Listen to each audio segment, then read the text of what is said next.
Here we see the president and the first bitch.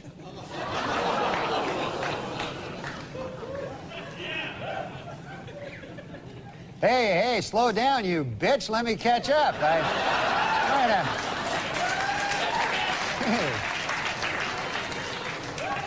Here we see President Clinton looking for something, anything, to hug besides his wife.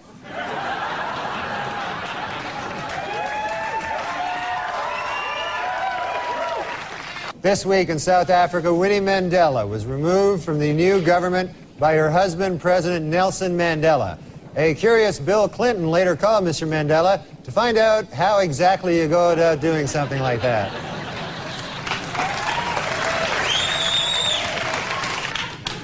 Gosh, Hillary looks pretty in this photo here, doesn't she? Never realized she was such a looker till I see her here in this picture. A frightening moment this week for First Lady Hillary Clinton. Her plane, en route to the former Soviet Union, was forced to make an emergency landing when it was discovered that a frayed wire in the engine was causing serious malfunctions. The president was said to be furious and demanded an immediate investigation of what went wrong with Operation Frayed Wire.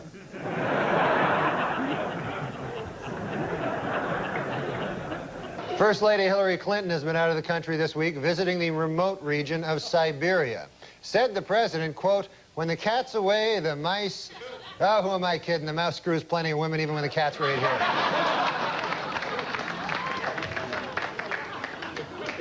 At the White House this week, President Clinton officially came out against same-sex marriages. What's more, the president said he is not too crazy about opposite-sex marriages either.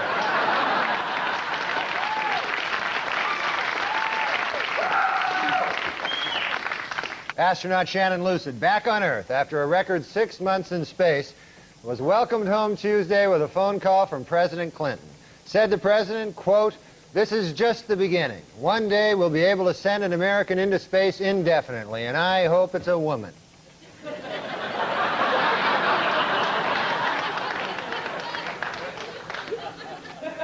Speaking in Australia this week about the problems of being America's First Lady, Hillary Clinton joked, quote, "Perhaps I'll walk around with a bag over my head when I come out into public and have no opinions and never express them publicly or privately." To which the president replied, "Yes, yes, oh God, yes."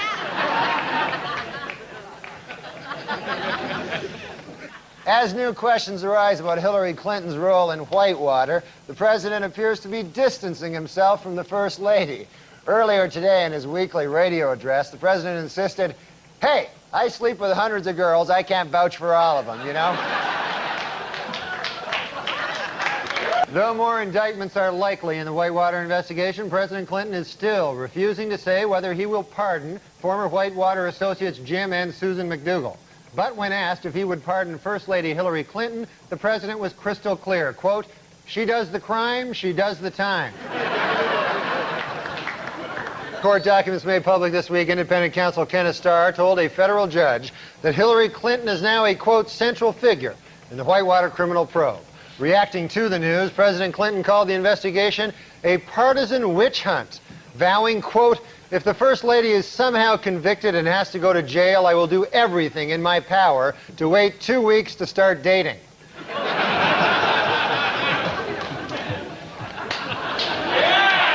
With growing indications that First Lady Hillary Clinton may be indicted for her role in Whitewater, President Clinton is reportedly starting to prepare for that possibility. Plans so far include renting a hall, hiring a band, and making a giant bathtub with margaritas. In a unanimous verdict this week, a Santa Monica jury found O.J. Simpson liable for the wrongful deaths of Nicole Brown Simpson and Ronald Goldman, awarding the plaintiffs damages of $8.5 million.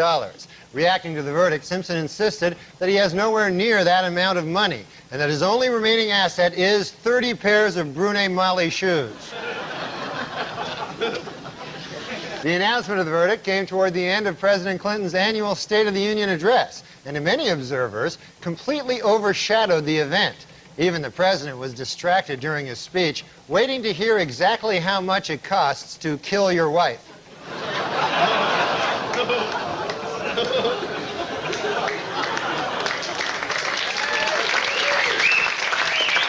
Well, more O.J. Simpson news. On Friday, the Juice officially endorsed Bill Clinton for president, adding, quote, "I'd like to help him any way I can." To which the president replied, "Well, there is one thing."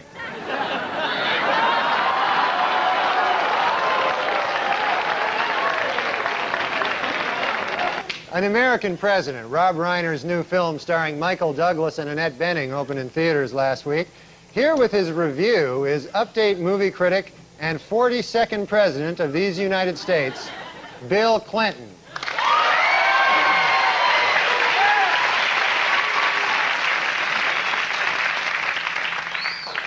Thank you, Norm. Thank you all. And what did you like best about the movie? The dead wife. Independence Day, the science fiction fantasy starring Jeff Goldblum, Bill Pullman, and Will Smith, was not only last summer's biggest box office hit, it was a national phenomenon. Here with his review is Update movie critic and 42nd President of these United States, Bill Clinton.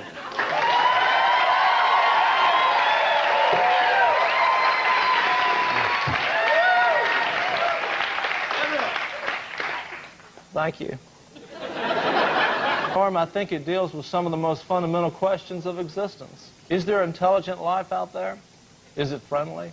If not, what if it came to Earth and killed the president's wife? I guess I never thought about that, Mr. President. I have. Every day of my life. Last week, the president vetoed a Republican bill to balance the budget, and he used a pen that belonged to former President Lyndon Johnson. Clinton has also been working his way through John F. Kennedy's vast supply of condoms.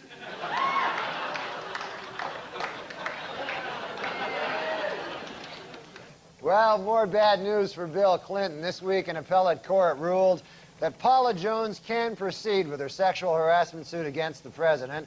Jones' suit is based on a 1991 hotel room encounter during which she alleges that then-Governor Clinton dropped his pants and exposed himself. She is seeking $700,000 in damages, $100,000 for trauma after seeing the governor's penis, and $300,000 for each thigh.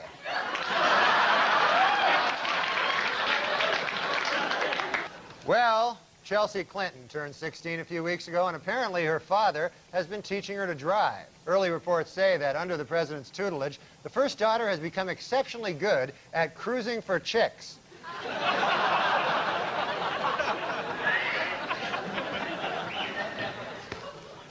A Connecticut hotel where Bill Clinton spent the night has donated to a charity auction a bagel the president ordered from room service but never ate.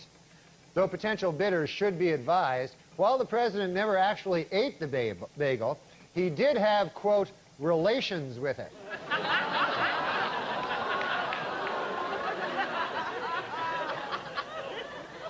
Sounds delicious. This week, President Clinton made history when he nominated Madeleine Albright to be first female Secretary of State. Responding to critics who say that she is not the best choice, the president insisted, quote, "She looks a lot better after a couple of drinks."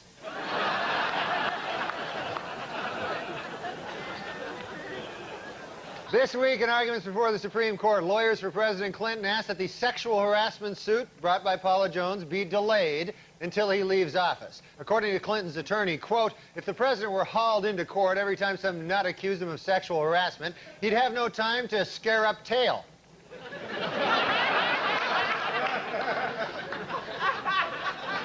He likes scaring up the tail. Okay. More bad news for the president. This week, convicted Whitewater swindler James McDougal claimed that his ex-wife, Susan McDougal, had an affair with Clinton while he was governor of Arkansas. The president denied the charges, adding, quote, "If you really knew me, you'd know that I was always faithful to Jennifer Flowers."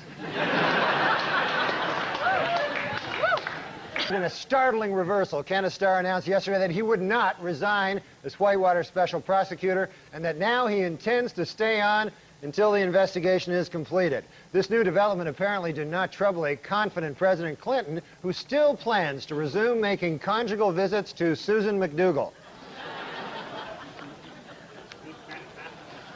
Yesterday, President Clinton underwent a 2-hour operation to repair damage to his knee, suffered in a fall while visiting in Florida at the home of professional golfer Greg Norman. Many were surprised to hear that the two were on friendly terms, since Greg Norman had once threatened that if he ever caught Clinton with his wife again, he'd smash his kneecap with a 5-iron.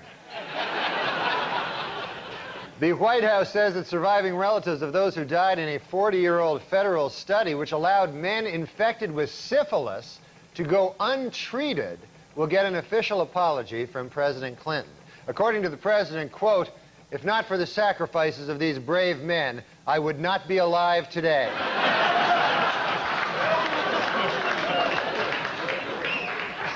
Court-martial proceedings are set to begin Tuesday against Air Force Lieutenant Kelly Flynn, the nation's first female B-52 pilot. Flynn is accused of conducting an adulterous affair with a married man, as well as having a brief fling with a second airman, and then lying about it.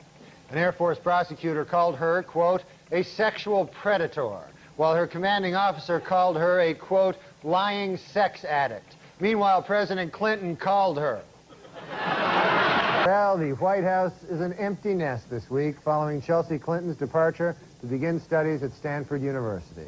A wistful President Clinton says that while it's difficult to see his daughter grow up, at least now he'll feel less guilty about hitting on her friends.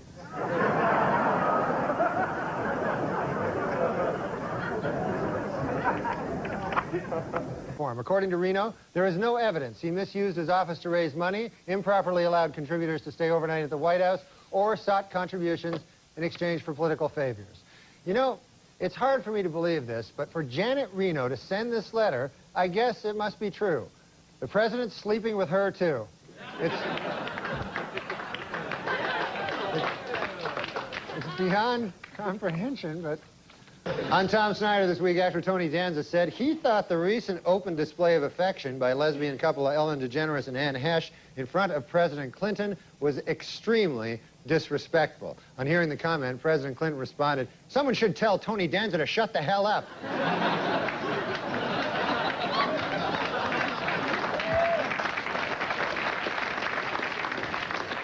Meanwhile, President Clinton was in Akron, Ohio this week, presiding at a town meeting about race relations in America.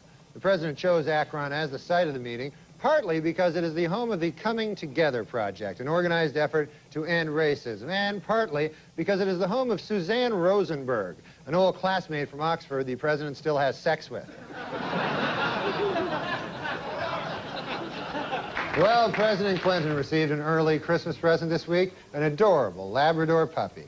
And presidential historians say that it will be good for his image. According to these scholars, in comparison to a male dog, the president's sex life will seem relatively normal. A 5-year-old child writes, "Dear Mr. President, when the Republicans are finished wasting taxpayer money on their Whitewater witch hunt, perhaps they can join you in your efforts to protect Medicare and the environment and to expand the Earned Income Tax Credit. P.S. Paula Jones was asking for it." Here's one from Elizabeth A. of Long Island, who wrote, "Dear President Clinton, Newt Gingrich is a bad, bad man." Also, Paula Jones was asking for it. The Supreme Court will begin hearing arguments over whether Paula Jones' sexual harassment suit against President Clinton may proceed. Jones, who claims that while governor of Arkansas, Clinton exposed himself to her in a hotel room, says that she can accurately and precisely describe the president's genitalia. But White House spokesman scoffed, quote, "Any woman who's worked in the state of Arkansas for the last 20 years could do that." Does President Clinton have a bent penis? Well, according to a doctor who examined him last week, the president's genitals are, quote, completely 100% normal. It should be noted, however, that the doctor who examined him also has a bent penis. That may color his findings a little. Well, as his last stop on the trip, the president met in Buenos Aires Thursday with Argentinian President Carlos Menem. During the meeting, Clinton asked Menem to continue with economic reform and protect democratic freedoms. Menem, in turn, asked Clinton to show him his bent penis.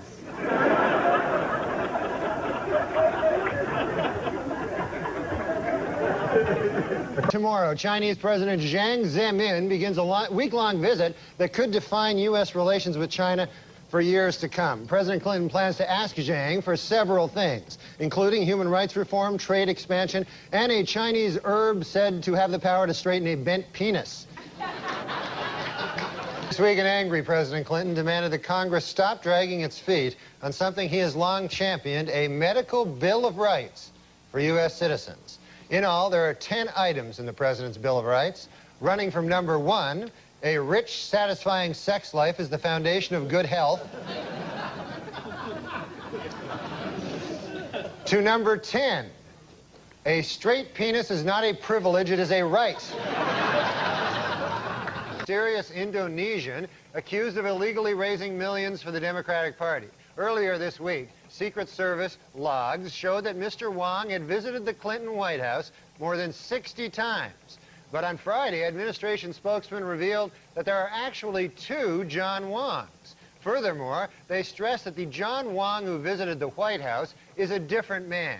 He isn't the fundraiser. He's the guy who killed Vince Foster. On Capitol Hill this week, 17 Republican congressmen formally asked the House Judiciary Committee whether there is sufficient evidence to begin impeachment proceedings against President Clinton.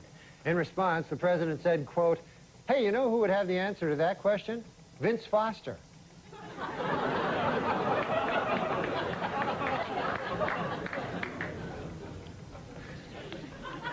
This weekend, veteran news anchorman David Brinkley apologized to Bill Clinton for an election night commentary in which he called the president, quote, boring and uncreative. Admitted Brinkley, there was certainly nothing uncreative about the way you moved Vince Foster's body. The president's a murderer. You didn't know that? I didn't know him that well in the 90s. And then when my dad died, I had to do a movie with Norm. And I tried everything to get out of that movie because I was inconsolable. And I couldn't get out of it. And working with him was the greatest thing that ever happened to me. It was like he was the right guy at the right time. I was inconsolable. Did he talk to you about your dad a lot? Or what did he do? Never came up. He just made me laugh. Yeah, right. He just... You know, and it was, you know, wistful and musing, and you know, Norman's, he never knew he was setting something up or not. We were just hanging out, and all of a sudden it'd be like this punchline out of nowhere, but it started to become like work was like a church I go to. Like, I couldn't wait to get to work and just hang around this guy. And I knew he was special. Yeah. And I've known people for years and years that didn't make me laugh as much as he did in that 8 or 10 weeks. So he's like a real special person to me. And the way he's funny, I just never seen someone get at it like that. That was great. He came on our show one time, your old studio, the late night show, and I went in just to say hi before the segment, and he's in the dressing room right outside the double doors, inconsolable, because he had bet on a big game that had just ended. Oh, yeah. I'm there to try and make sure that the guest is in a good mood. Right. We're going to have a good ramp up. And I remembered him just, that's a lot of money. And I hear the band outside. It's going to be good time show business with a man that just lost 55,000. Who knows what he lost, you know? Recently destitute Norm MacDonald. Exactly, yeah. Did he give that up? Do we know?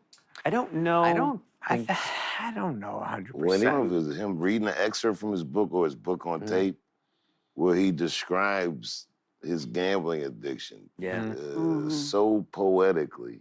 Oh wow! He talks about roulette. Roulette, yeah. It's a book on tape. How hopeful it is to be he's addicted to the hope of it. And there's no way you can talk about Norm and not, because we all know that gambling was, you know, part of his life, and you can just, in his comedy, he's just always putting everything on 17 red or 35 red. It's like, that's amazing that it's really the same, the same thrill. Yeah, you're right. That's interesting. I'm not taking that, you know. I have a funny Norm gambling one. So, and everything is true. So, because some of it doesn't make sense. But we lived in the same building. I went up to visit him in his room. We come up at his apartment. That was going into his apartment was bananas as it is. But we're having a nice time, and I say, "You got any soda?" And I open up his fridge, and I swear to God, $25,000 worth of chips. Atlantic City chips are in his fridge. And I go, "What's this?" He goes, "Oh, I won big. I won a big on Friday." And I said, "Well, why did you cash it in, buddy?" He goes, "Well, I brought it here so I could talk to Bernie Brillstein to see how I don't have to pay taxes on it." So I go, "Oh," and he goes, yeah, so I'm going to bring it back Monday. And he told me no matter what, I got to pay taxes. So, it didn't work out there. So whatever, I go, "Oh, that sucks." So anyways, I see him at Saturday Night Live on Monday. I go, "Did you cash that in?" He goes, "I lost it all." We go down the elevators, and they have limos for us for the SNL to go to the after party. So we get in them, and then Max, the guy, goes, "Oh yeah, Norm sometimes takes us to Atlantic City." So he just skips the party. They go right there. And that Monday he comes back. He said the same thing. He goes, he keeps chips in his refrigerator because no one looks in the fridge if they're robbing him. Oh, That was another. That's ingenious. better than the Bernie. That's what I'm doing. Yeah.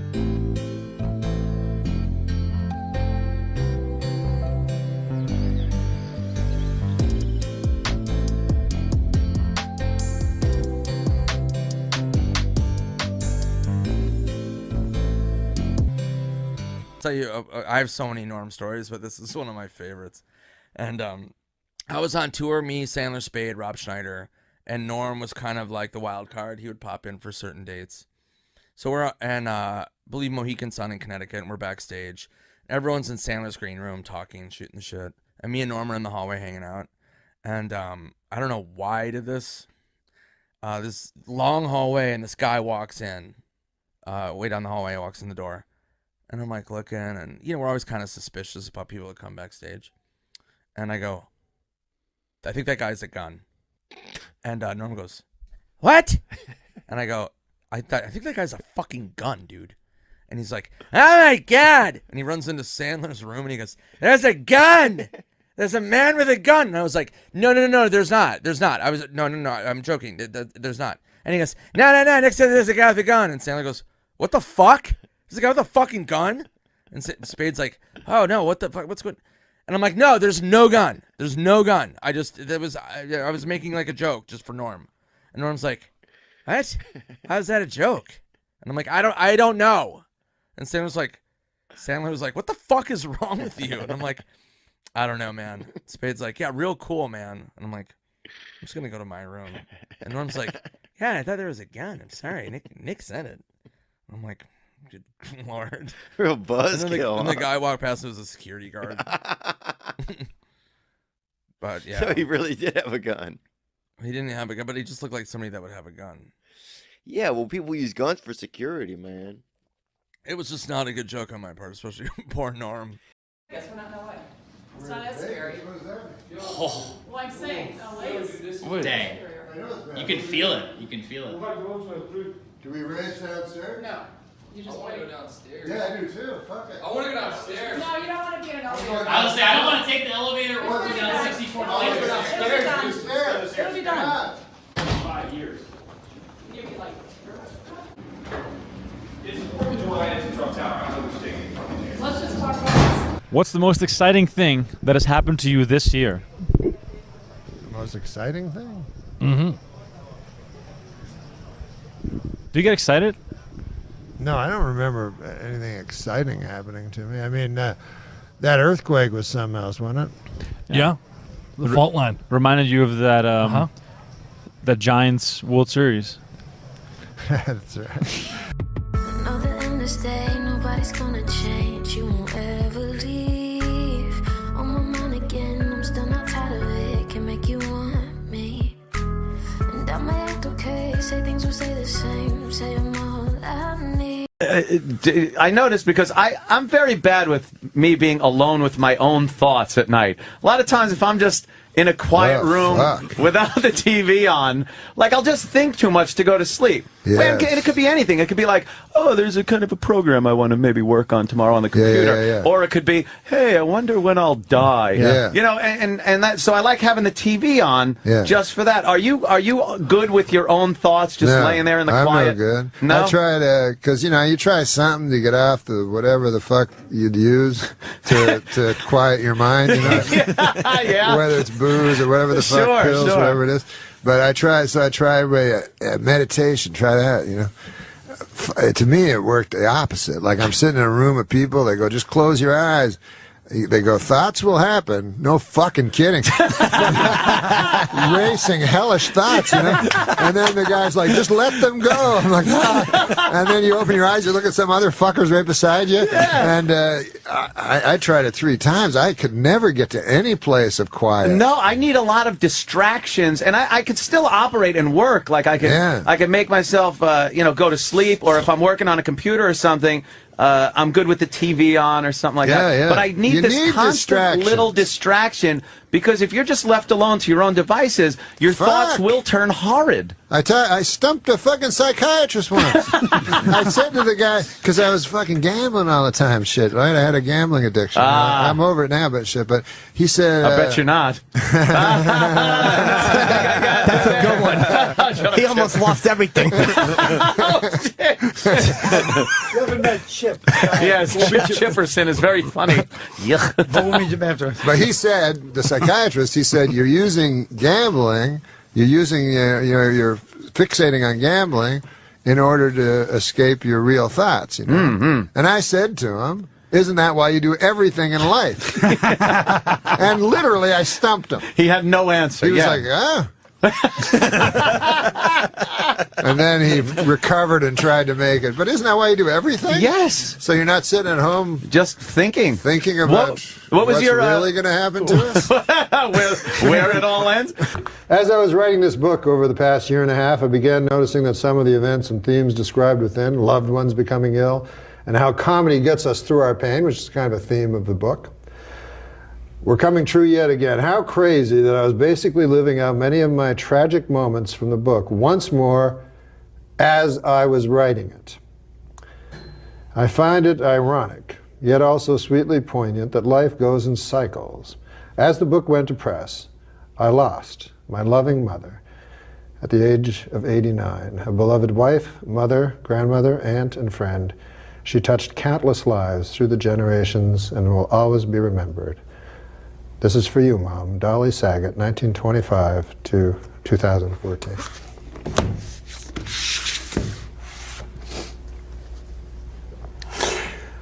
That's made up. She didn't die.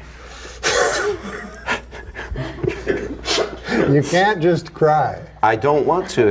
I did. I started to cry. You were starting to cry, Yeah, and it's then my you went to mother. the joke. That's the story of which how I is lost exactly my what mother. this book's all about. It is. You And start to cry and you go to a joke. You do, because you don't want to let people into that. You have a lot of stuff that's happened in your life, and you don't want to. You and I have talked privately, and I've had some things, but don't, see what you do. Don't bring up See? But see, Bob was the first comedian that I ever saw perform when I was a boy, live, and I loved him. But one thing that bonds us as comedians is we're bitter and jealous, and we hate everyone else that has any success.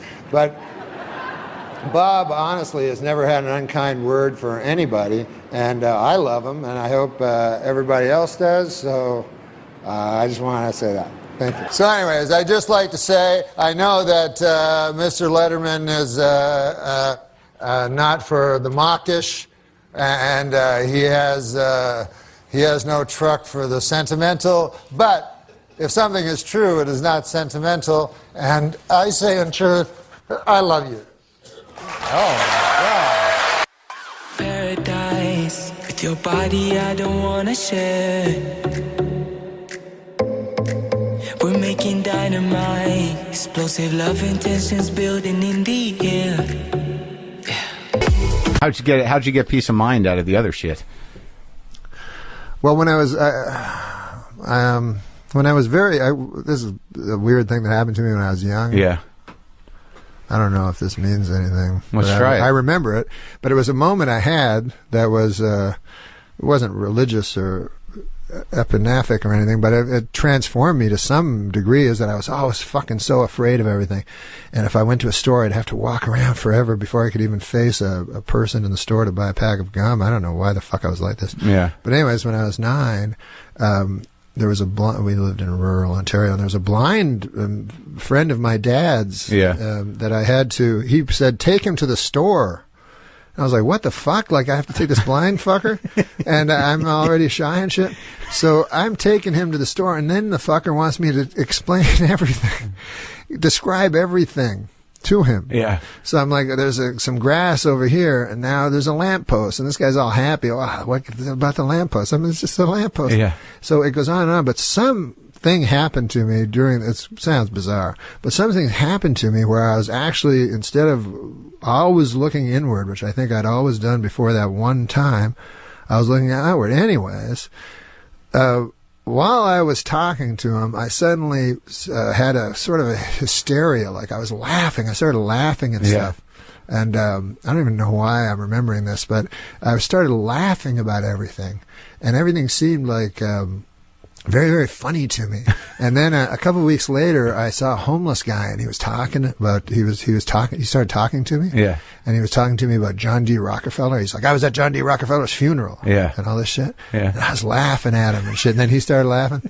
And I was like, it's all fucking crazy shit. Like, something came to me. Yeah. Where I started, and so now I find everything funny except like fucking real serious. Like, I have no fear of going on stage or anything about death and shit. Right. And so, but the other thing but the problem with laughing is I will get, it will build to a hysteria sometimes that I have to crank a couple of benzos to prevent a panic attack. Really? Yeah, I can get you panic can laugh attacks. yourself into an anxiety attack? Absolutely, yeah. I start laughing and then it gets out of control, like hysterical. It's and I still have extreme sensitivity to things. Like I can not to life things, but to like literature or art or something like that. I have incredible sensitivity. I kind of have to stay away from it. Like, what's an example? Like a painting or a... Yeah, fucking paintings. Like, I don't know anything about art, nothing at all. Really? But I have had fucking experiences that have been so hard on me. Like, one time I was in New York and somebody dragged me to a fucking art museum, which I hate art. Yeah. And I was looking at this picture, this girl, and I was like falling in love with her. She was so fucking beautiful, this fucking girl in this fucking picture. Yeah.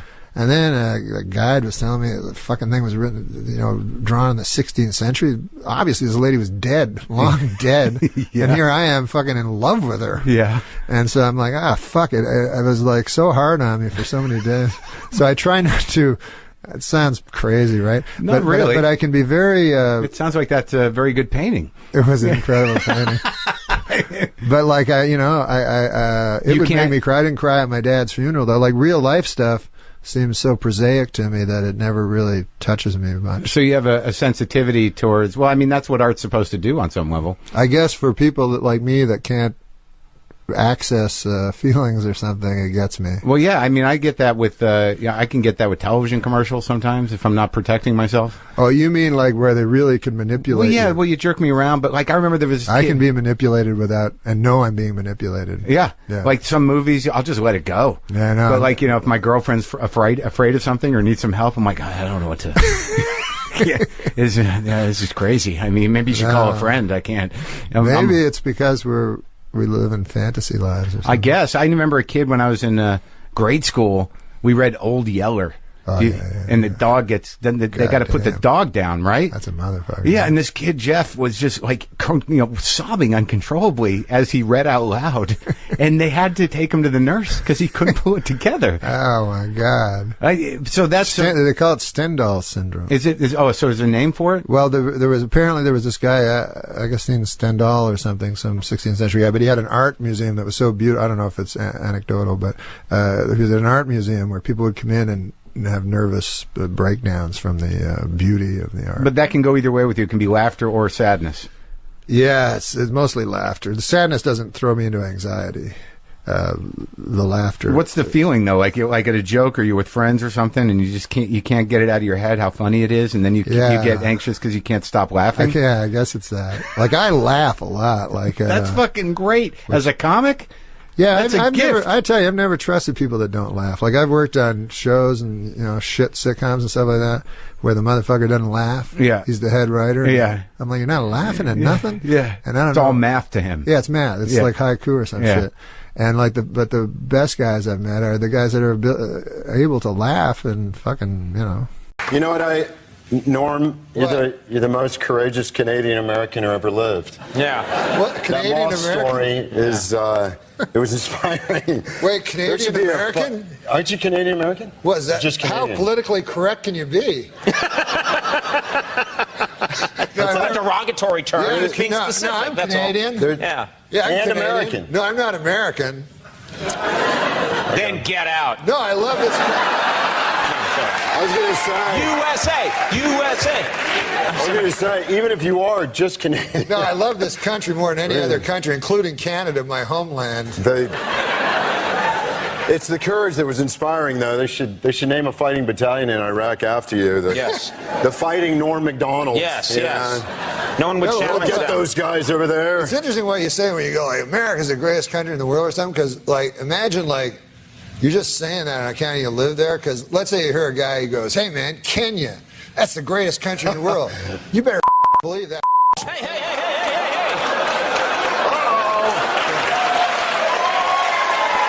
Norm's working blue.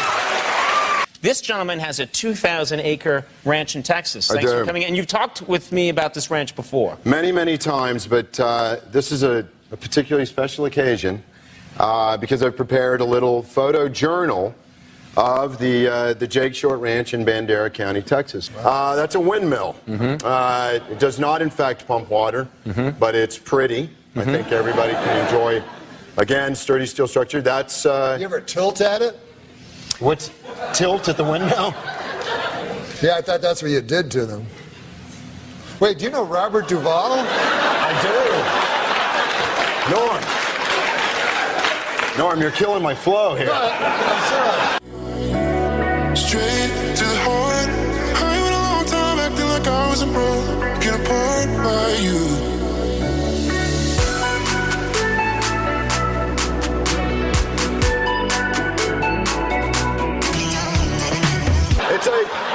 It's like looking at a condor during mating season. They'll attack or they'll fly away. No, I'm teasing you. No. Okay, here's a windmill. Wait, you're not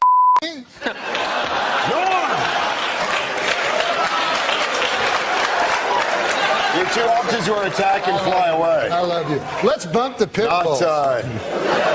Was Jake Short the character in Open Range? Norm, when's the Prozac going to kick in? I'm sorry. I just like your career. I love you. No, I wasn't in Open Range. Oh, you weren't? I'm sorry. No, Broken Trail. Oh, I Where are we, apologize. Jeff, on time? Broken Trail. Okay. What's that? Oh, wait, but there's more. There's more. Let me finish real quick. Oh,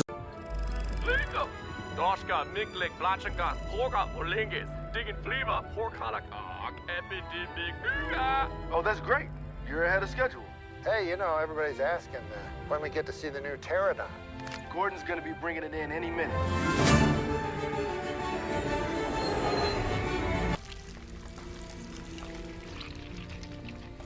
What happened? Can you help him? Claire, I'm sorry. I mean, he knew what he was doing. The pathways are all fried. Even if we could power him up, his internal memory is shot. He'd be an empty shell. He's gone. Why you going high? Push me to the side. Just keep going on and on, and I ain't getting tired. Yeah, you try to crucify all the good inside. You go and call 911, but I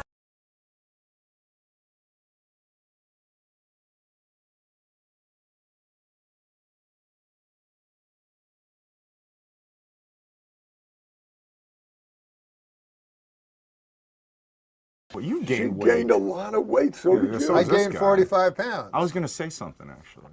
Why? Well, I thought you'd been gaining some weight. Yeah, I gained 45 pounds. Are you okay? Yeah, what's going on? I'm doing it for a movie. For what You role? are. What's the role? What are you playing, Jackie Gleason? What do you mean It's you're not a doing it for particular movie. I just think they always need a fat guy in a That's movie. got to be like, you're doing hard. You're paying it rolling hard. forward, yeah. Hey, listen, have you noticed my enormous weight gain? I've gained No. 45 pounds. You know why I started to gain the weight, I told you. I don't remember. I'm up 45 pounds, and it was for a role in a movie. That's right, it was. Anyways, whatever. What was the role for again? It wasn't a particular role, but I figured they always need a big fat guy in a movie. Turns out they don't. They have plenty of fat guys that are much more experienced at acting and at being a fat guy than I am. I thought we were going to be doing a bit where you're like a Jerry Lewis? Jiminy Glick character. Yeah, no, I'm fat. What happened? Fried chicken and gravy. Let me tell you something. I thought it was funny. Your heart could. I thought gaining a lot of weight would be funny. No. And also, No, well, it started it's out not I was doing funny. it for a role, Andy. Right. I'm serious. No. I'm serious. I was doing What it for role? a role. Well, there wasn't a specific role, but people are always looking for a fat guy. I'm telling you, my manager, my landlord rather, he managed to get rid of 230 pounds of ugly fat. He evicted me. What? Here, read oh, this. I thought you. No, read this. I want to read that one again. Here, read that. Sure, we all know about Norm's astonishing weight gain, but I think it's become a bit wearisome. So let's agree to stop having fun at his expense. Say what you want about how huge and fat my head has gotten, but who'll forget it. Try iron. You know, my clothes, Larry, make me look slimmer, but they did not fool that flight of stairs that collapsed under my astonishing new girth. Papa, what do you call that? Papa John's? Oh, okay. A Papa John's delivery man has been arrested for allegedly selling more than $40,000 in cocaine hidden in pizza boxes. Jesus. To undercover police officers. This raises an important question. Where is all that pizza that was supposed to go in those boxes? Can I have them to eat? I'm a big fat guy. Well, I'm fat. I'm so fat when I get my shoe shined, I have to take the boot black's word for it. You haven't seen your penis in 3 weeks. I'm keeping it clean. Jesus Christ. Well, is that what fat people say? My penis? This is where most of my weight goes. Straight to whatever the fuck this is. I'm gonna find a really good joke. You guys talk, and I'll find a good joke to So, end. Adam. Yeah. Is it hard to not drink? You know you've Looking gained. at You know you've gained too much weight, by the way, when your chair guy refuses to work with you anymore. But go ahead. So you're probably no body fat. Oh, I have a little bit in the rim here. Yeah, I got more than that. My legs, my goddamn arms jowls. are thin. My arms are thin. I used to have jowls. I don't have jowls. I have more chins than. How old are you? Huh? How old are you? I say I'll be 50 in October. I'm going to lose it though. Yeah, it's the heaviest I've ever seen. And since I've gained it, I sweat like a Yeah, you sweat like a whore in church. I don't mean to be What? I don't mean to be filthy, but whore in church. Yeah, she's nervous, so she sweats because Sweating like a Chris Dorner in a Big Bear cabin. Okay, come on. Well, I'm just. That's racist. little bit of My a only chance of drinking losing belly. 15 pounds is if I went to a British casino. To be honest with you, I don't know. This is what my doctor told me. I go to my doctor, right? Right. I say to my doctor, Doc, what's going on? My doctor says, you are fat. I said, how fat am I? He said, you're so fat that if you don't stop, within a month you could have a heart attack or stroke. That's not funny. He's not a comedian. No. I was expecting a joke. You're expecting a joke? Yeah, I thought it sounded like yours. From my cardiologist? I guess. Well, the doctor did say sometimes the fat moves to your brain and you get dementia. Yeah, that might be the lard. My doctor told me I should start juicing, you know? You mean? But the problem is, I don't think he meant ham juicing. Yeah, I squeezed a ham and I got some juice out of it. Oh, I thought you. All right. I thought you were gonna, Stupid. Really? Hey, news media, leave Kim Kardashian alone, will you? She's pregnant. Of course she's gonna gain weight. And if anyone knows about rapid weight gain, it's me. You know, I went to see the doctor about it, and he told me to open my mouth and say oink. I thought that was a little out of line, Tom. No, listen, seriously. You can be as cruel as you want about it because I'm not being cruel. I'm trying to help you. I'm trying to be your friend because thank you. Your heart could seize up. That's or what my whatever. doctor said. He did? He said it was alarming. Oh my God! You know what my Then you doctor need said to me, Andy?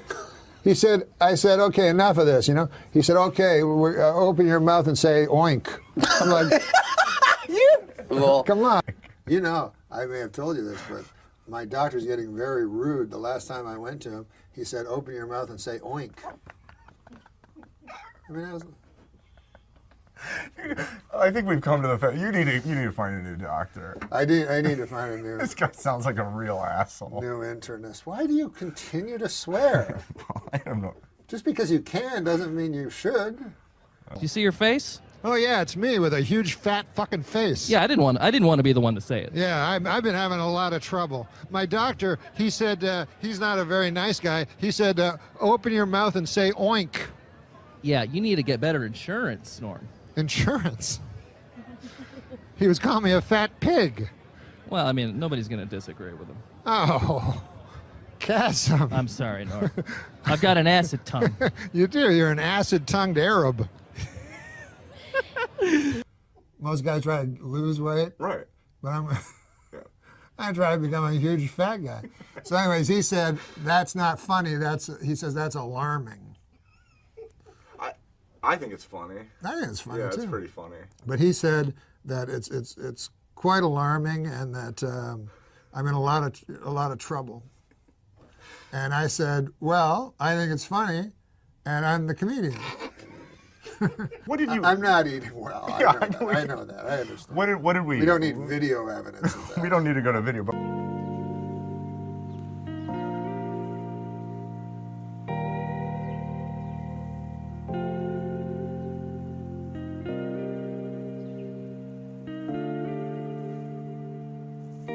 morning. Remember that? Yes. We went to Denny's. You had 2 eggs over my hammy and half my pancakes. Then on the way over here, we stopped at 7-Eleven. You remember that? Yeah. You had a few hot dogs and a big bag of pork rinds. Yeah. And 5 minutes ago, you had 4 donuts and a chipwich. Yeah, well, you snooze, I eat half your fucking pancakes, fucker. What did we eat right before we did the show? We ate chicken. Yeah. What kind of chicken? What was it called? Honey kettle chicken. Fried chicken. Fried chicken. Yeah, a big plate of it. Yeah.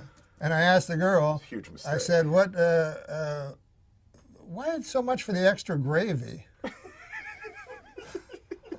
Give me like a tropic gravy. I've never seen that much gravy. No, that was a lot of gravy. You just I drank devoured the it. gravy. Too. You really did. What did we eat right before this podcast?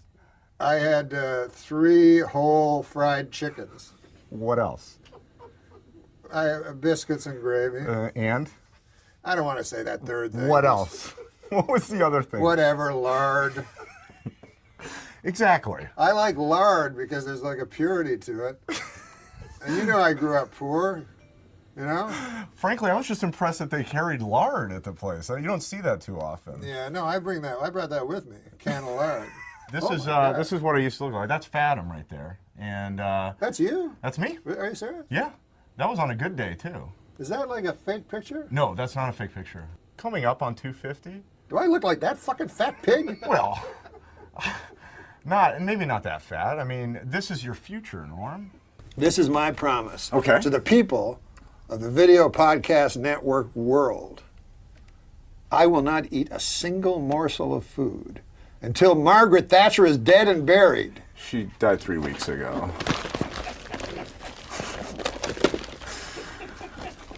We'll be right back with Larry King. Barbara Walters is planning to announce her retirement. What's next for Babs? Death. The old Norm MacDonald is back. You know what I'm going to do tomorrow? I'm going to watch the fucking View. The View? That's what I'm going to do. How dare you? How dare you? That's where I'm going to get my humor from. You told me you didn't like The View. but I'm watching it tomorrow. You told me you didn't like it. I never told you that. Oh, you like I it? told you they're my favorite of all time. What's your dream view? You mean the show, The View? Yeah. The Who would guests? you, what 4 or 5 ladies would you want on there? Ooh, that's a great question. Susan Yegwood. That's your wife. You didn't even recognize her name. It's your betrothed. My betrothed. No, I recognize the name. No, I would like to see. Who do I like on that show? That's good coffee. I'm a fan of The View because Sherry Shepherd is a good friend of mine. Sure. And I've been on The View a lot, which is weird. Yeah. Because I'm on The View. Daphne Aguilera was on The View. Oh, really? Did Daphne Aguilera, he didn't rub your cock on my... Okay, come on. This is what we're trying to get away from. Sorry. And by the way, every time I'm on The View, Barbara Walters will not be on The View. Is that right? Yeah, she won't be on it with me. And it has to be the pre-taped one. Filthy old bag. That's 4 or 5 sidekicks. I don't like her. Why not? Barbara Walters? Yeah. Because they're like, she's retiring. She did everything for journalism. To me, she was horrible. She just started this whole celebrity journalism thing. Yeah, but she had the Barbara Walters hour. What was that? Before the Oscars, she would interview. The 10 most fascinating people. And Barbara Walters never listens to me. I have to talk to Sherry Shepherd. Fortunately, we share views on dinosaurs. But I can never get that lady, the old lady. How do you have a person on a show that believes the Earth is flat and men lived with dinosaurs, and you keep them on the show? But come on. Oh well, that I agree. You know what I say? Someone goes. My brother once said, "Well, you have to have the opposing view. Like if I had a show, would I have someone on the panel that had the opposing view?" I go, "No. Yeah. You fucking bring it in on a satellite and you talk to them for 3 minutes, and then you fucking ignore it. They're losing a couple people from the View, though. I think they're losing Elizabeth Hasselbeck and Joy Behar. No, Elizabeth Hasselbeck, there was a rumor. Oh, there was just a rumor? Yeah, that was thank God. That was urban legend. You checked Snopes on that? So here now we tell jokes. Now you think you don't tell jokes, but wait till I you... can read them. You can read them? Oh, I saw one in the bathroom. I went to use the bathroom. Oh, I threw some in the garbage. Don't tell people that. That you threw all the racist ones. The one I remember was The View. Wait, I don't want to do View jokes. Because if you start a battle with Joy Behar, you're not going to win. No, you'll win easily. But read this one. read this one. Read this joke. It should remind you of your like drunk aunt, like Joy Behar. Joy Behar reminds me of an older person in my family that's funny around the table. They're virtually what she is. Yeah. You know how old Joy Behar is? Well, I don't think she wants you to tell everybody. It's in her Wikipedia. Oh, she's, I think, a lot older than 70. I thought. Yeah. That sounds, she looks great. That sounds about right to me. 70? No, I didn't think of her as 70. Jesus Christ almighty, when did she break? 50? I like her. I like her too. She reminds me of like your old aunt or something. Yeah. With her funny opinions. You know what I mean? The View is a bunch of fucking, what kind of henhouse horse shit is that? I like The View. You probably are afraid of Joy Behar, aren't you? Who wouldn't be? She's a little bit of a firecracker. Terrifying. She's funny. Yeah. She reminds me of like your aunt that tells jokes at the fucking Thanksgiving. I'm gonna go get that joke because the way they wrote it was pretty funny. Barbara Walters announced that she's retiring from The View. Well, actually, she announced it 5 years ago, but no one could hear her over those yammering bitches. See? Amazing that worked after that giant building. And Barbara Walters is never leaving. She's 83 and she had chicken pox. Can you believe that? Yeah. Wouldn't you love to see her chicken pox? No. No? At 83 at night in a negligee coming out of the bathroom? Wouldn't you get shingles then? No. If you get chicken pox, you can get shingles. Yeah. But she hasn't gotten them yet. Yeah. What a group that is. Oh my God. I heard she got...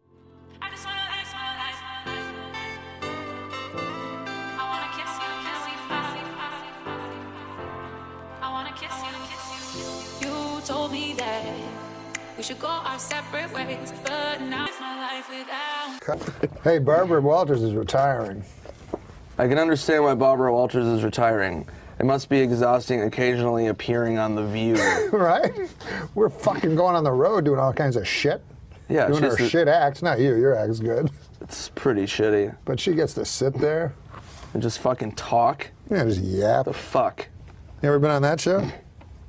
I've been on it so many times. We're back with our remaining moments on Larry King Live. We bring two of the great talents, both formerly of Saturday Night Live, with us. David Spade is in Los Angeles. Norm MacDonald is here in New York. And now, hello, Norm.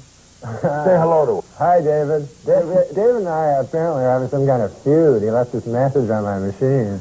So what is this, What is David? that? Did you not want to appear with him tonight? Norm, Come on, David. Tell us. I wouldn't pay $300 to have my hair blow dry to be treated like this. No, your hair is great. I was. Do you feel, David, that the star spotlight has been taken away by you, by McDonald tonight? No, I don't mind. It should be. Oh, you... Norm's my buddy. Norm's one of the best guys out there. I've been watching this whole show, laughing my head off. I don't think Larry knows that Norm's a little kooky. And he's got some funny stuff to say. What do you make of that? He's accusing you of not having all the marbles. Good Lord. Not Jock. Not having all the marbles? I'll tell you something about marbles. I haven't seen a kid play marbles for years. China Syndrome is a great rental. He's doing my column now. Okay. Of all the colors, blue is my favorite. Stop that. Where is John Stamos? When are you two going to work together? Why don't you do a movie together? We'd love to. We've been trying to for a long time, right, Dave? Yeah. Norm's one of the few super funny guys out there that I'm trying to keep up with. He's a blast, and whatever show gets him next will be in great shape. Well, David, do you think he's going to do a weekend update on the new Howard Stern show? It seemed like that's what you told him. So. It seems like that to me. I don't know why he's in some sort of denial over this. Norm's a little tricky, but he's in demand, so I think they'll have him if he wants to do it. Maybe Meet the Press will ask you to do it, and he'll come back then. Meet the Press would be great. Tim Russert, right? Yeah, you and Tim. Me and Tim would be a great... Load of laughs. You guys lost me. He doesn't know who Tim Russert is. Anything about Tim Russert. He only knows supermodels. I get blank stares. Yeah, Hey, listen, Larry, you live next to me in Beverly Hills now. You knew Clampett. You're right next to me. Clampett. I just heard. You're going to come by Don't give the address. We're going to I know where you are. You're by Nate Nowsen. My house has a water wiggle out front, and you're going to have to come by and hang out with me. What is that? What's a water wiggle? That's his thing for a supermodel. What an idiot. You're going to be part of Neighborhood Watch with me, and you're going to hold up your end. I don't care if you're out of town a lot. Where do you live, Norm? I live in New York City. Here, the Gotham. Yeah, the Big Apple. But I've seen you in L.A. Yeah, I saw you with Chris Farley in New York. Yeah, I in L.A. Los Angeles, me and Chris Farley. Yeah, his story doesn't check out, does it, Larry? No, so you It's got some holes in it. I live in Los good Angeles. observations, Spade. I'm by... Coastal. Get it out, By Norm. coastal, yeah. By coastal. No, what are you doing, No, I'm Spade? kidding. I'm We've got lots kidding. of admissions here tonight. Do you ever miss Saturday Night Live? Both the same question for both of you. David. I miss hanging out with Norm and some other people there, but I don't miss how hard it was. It was a good 6-year run for me. It was fun. But you don't miss doing the show? I miss it in pieces. I'd like to host it, but right now, to do it every week, I'm too old now. Norm? I've only been gone like 1 week. But you, unlike David, you were fired. Yeah. So distance is quicker to have. Do you miss it? All right, did you miss it last Saturday night? Did you watch it?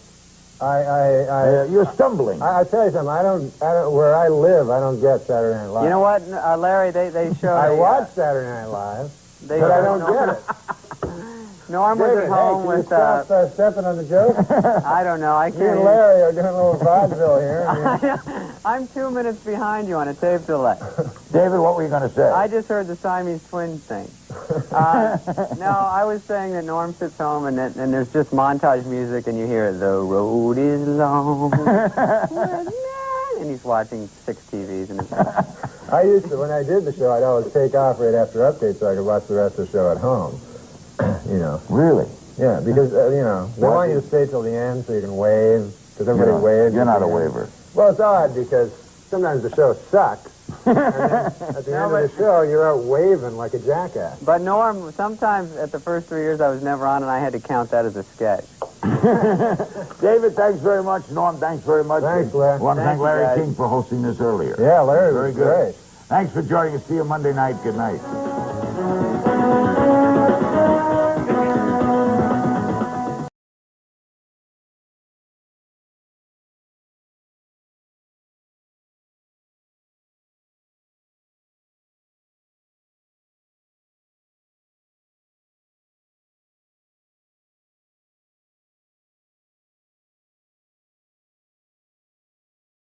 No, I was just thinking, you know, because they had that Viagra thing out. Yeah. And the other day, you know, Bob Dole came right out and said he was one of the first. Yeah. And you don't want to hear about Bob Dole's cock, you know.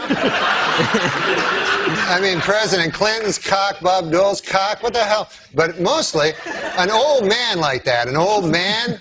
You don't want him to have a super hard cock. You know what I mean? Why? Why? Because an old man, you want him to be got a pipe going, a newspaper, the dog at his feet there. Well, that in some corners is considered pipe. Oh.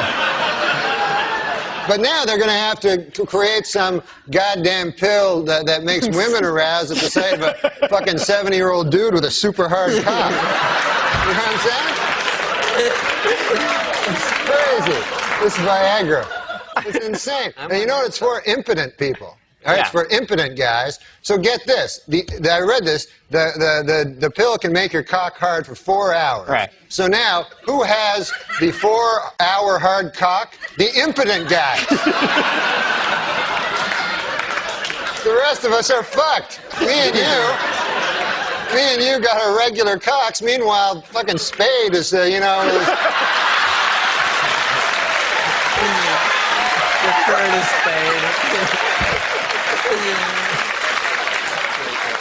Oh, man. I didn't see it. I didn't see it coming. Dude, I know you didn't. He brought it all around and then a vicious rip kick into his best friend's gut. Once there's too much cock talk, I try to just zone out for a minute till it goes back the other way. If there's too much cock talk, this guy has fevered nightmares all night. Dreams, I mean, like sweaty, fevered dreams from the cock talk that's been all over his head. Why bury me twice? He's killing me. No, he's a good man. That erased it. All right. No, he's a good man. Who cares? After all that, that's the whiteout he puts on. Yeah, I know, it's awesome. After he talks about you doing chin-ups on cock for 18 minutes. No, he's a good guy. If you're gay, he's a completely straight guy. He gets a lot of ladies. You know that about him with the ladies. Don't say ladies. Women, girls. Okay, thank you. Ladies, what are we, fucking on an FM station here? He's Don Cornelius. But these gay guys, man, I was reading, you know about These gay guys. I haven't even said hi yet. All right. Tell me what it is with these gay guys. I know, I'm already. I just read this thing about the George You're reading Michael. a lot, aren't you? Yeah, I got a little time off. Now I read the newspaper.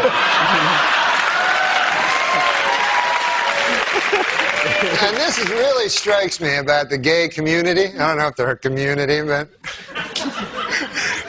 called West Hollywood. Yeah, they're gay, and it's, you know, George Michaels. He hangs around the bathroom. He has sex with multiple guys. This is no way. You got to get it right. Hangs around the bathroom, and it was described as a lewd behavior, but I don't remember sex with numerous guys. Well, is that what you took away from it? What does he do? What were you, in the next stall? I could have been just having a nice bathroom regular thing. I don't know what lewd behavior is, but I don't know that he was in there with numerous guys. But anyway, go ahead. We get the gist of it. This is definitely a gay thing, because this is a pop superstar. You know what I mean? You're not going to walk into a bathroom and all of a sudden Farrah Fawcett's like, ah, you know? You're not going to... What? I love it. What I'm saying is, why would a famous pop... What was she doing? Some sort of cervical belt sander thing, or what was that? Oh, Christ, what are you, Linda Blair? They do. That's what they do. Right? That's what ladies that I know do. But good to know that Primetime exposure's paying dividends there. Big But guy. I think that's what it is. It's that the gay, that's why they have separate bathrooms. Let's face it. If they had women and, women, as you call them, I call them ladies. If you had them in the same bathroom, Like Ally McBeal. like you go in the bathroom to do your business, see a man about a dog there, and you're in the bathroom. You're in the bathroom. All of a sudden, a beautiful lady comes out. Oh, here's my vagina and breasts. You're going to be hanging out at that bathroom a lot. So I don't blame anybody for anything. Can you believe Olmeyer didn't get him? We're all the same, man. Have you ever met Olmeyer since then? Don Olmeyer I met once, after he fired me. Yeah. Then I went and visited him in his office, which it wasn't an office I've never seen. It was like a wet bar and a bunch of weird sports trophies. He's a big sports guy, Yeah. So he explained it to me what happened, but he did it all with sports stuff, like you said, man, you see, you're the number 3 hitter, but now you're going to be number 8. And then later on, Ken Griffey will show up. I didn't know what the hell he was talking about. And then I said, well, Christ, man, what the hell am I supposed to do? And he goes, I don't know, just walk it off, And I'll put it in sports terms why you got fired. You were fucking with OJ too much. That's exactly why you were fired, man. Well, I don't know. That's about his that. buddy. Yeah, it's his buddy. Yeah, well, that's why you got canned. OJ's a good guy. I mean, he's not. Well, we got to end on that, Normie, but there's what they'll remember you by. OJ's a congratulations, good guy. man. Thanks for You're coming on. Norm MacDonald and David Spade. Stick around, guys. On your last show, I came out as a deeply closeted gay man. Yeah. And I'm not gay. But David, on one time, this is a true story, and Dave, you'll attest to this, bought me a beautiful leather jacket. Oh, that's right. Well out of my price range. Now, I'm no one to take charity.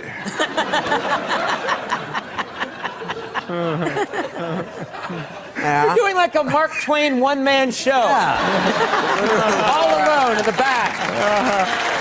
What do we got? I'm not one to take charity. I'm saying I sucked him off. Surprise ending. You're making me out to be Hal Holbrook over here. It's amazing how, like, some of your friends, like, seriously, like those guys who came out of Saturday Night Live, like Sandler, you, Chris Rock. There's a lot of guys who sort of all of a sudden are like real big players. Yeah, Norm got his own TV show. Norm's doing well. What? What? Do you hang out with Norm, or is it impossible? It's pretty impossible because he's crazy. He is. In L.A., I call him and he goes, I go, what happened last week? I called you to go on. You called me? And I go, yeah. On my phone? I go, yeah. And he goes, oh, yeah, I got that. I go, well, you didn't call me back? No. And he's serious. Yeah, he's crazy. And yeah, I know. Like, I have him on the show. I love him, though. He's the funniest guy around. I think you need to be kind of crazy to be really funny. He is very funny. I love him, too. And he has a gambling problem, Yeah. Yeah, he was telling us how secret, he was all excited that he had $80,000. He won $80,000 in Vegas, but he had lost like $100,000 on basketball. Right, and that's on nickel slots. That's how serious he is. Did you always know he had a gambling problem? Mm-hmm. You did. When did you know that? At Saturday Night Live? I first knew he had a pee in a bottle problem. Right. Remember that? You always talk about Yeah, it's that. great. And then I knew. Does he still save his urine? Do you know? I don't know. He used to put it in Ziploc baggies, sign it, and send it to fans. Is that true? No. Oh. But he did. He would take, after Saturday Night Live, they give you a car, a limousine, if you want to go to the party, and he would take it to Atlantic City. Really? He's a hard ass. He's hardcore, dude. I know he'll even get into fist fights. And then he'll stay at a table for hours and hours. What do you think of that? I feel lucky. And then you don't even know if he's married or single. It's never really clear. I don't know, but I know girls like him. He's when you're that, something's that wrong, they pick up on it and like it. They like the tragedy of that. Fixer-upper, yeah. Right. Yeah, I'm gonna make him a regular guy. Right, but it never worked. Because David always wore like cool jackets to get girls around. Did it work? Behind the scenes of that. Yeah, David gets girls like crazy. Heather Locklear. Yeah, like insanely Name one. beautiful It's girls. because funny guys are attractive. Yeah. Funny is Funny's hot. You've done a lot of Yeah. impressions. Funny. Most Look at him. awkward He's like, come really? on I've ever heard in my life. All I can say for sure is this, that it works this way with women. If there's one dude who beds a Kardashian and a Paris Hilton, he'll then get to, and a Lindsay Lohan, he'll get to mow through other Hollywood hot chicks. Like David Spade is that guy. Yeah, David Spade is that guy. And I would say he's more, because Warren Beatty was always the gold standard, but Spade doesn't have the looks of Warren Beatty. He's the aw shucks rapist. Rapist? Well, I don't know why you brought up rapist. My Lord. No, what God. I'm saying is Spade has quietly mowed through the entire bevy of blondes in this town, but he does it in a sort of unassuming way. Yeah, Spade is an interesting character because he's outside of Hollywood. He makes fun of it, and yet he's deeply inside of Hollywood. Balls deep, a lot. Yeah, many would argue. No, but he'll be on red carpets, and I went out with him one time. He's like, "Let's go to a bar." We go to a fucking bar, and then people let us in, which is horrible. Like past everybody. Right. You go, let those guys in. Yeah, there goes Spade and his bodyguards. His haggard bodyguard. He's haggard is right. So you and David Spade Spade you like it. are walking into a bar. Okay. Mm-hmm. Oh, I was saying that? Yeah. So we go into the bar, so it's packed with people, and I don't like a lot of people now. And then you get a little fucking plastic drink, and you drink it, and then Spade goes, "Let's get out of here." And I'm like, what? And I don't even want to be there, and you're an inch from somebody's face, and so then we go to another bar. He does the exact same thing. Right. Let's get out of here. So he just goes places and exits. But I think there's a power. I think there's a certain power in leaving. Yeah, I guess there is. Yeah. But with women, he plays the long game. Like he's always texting them. He doesn't bed them the night he meets them. Mm-mm.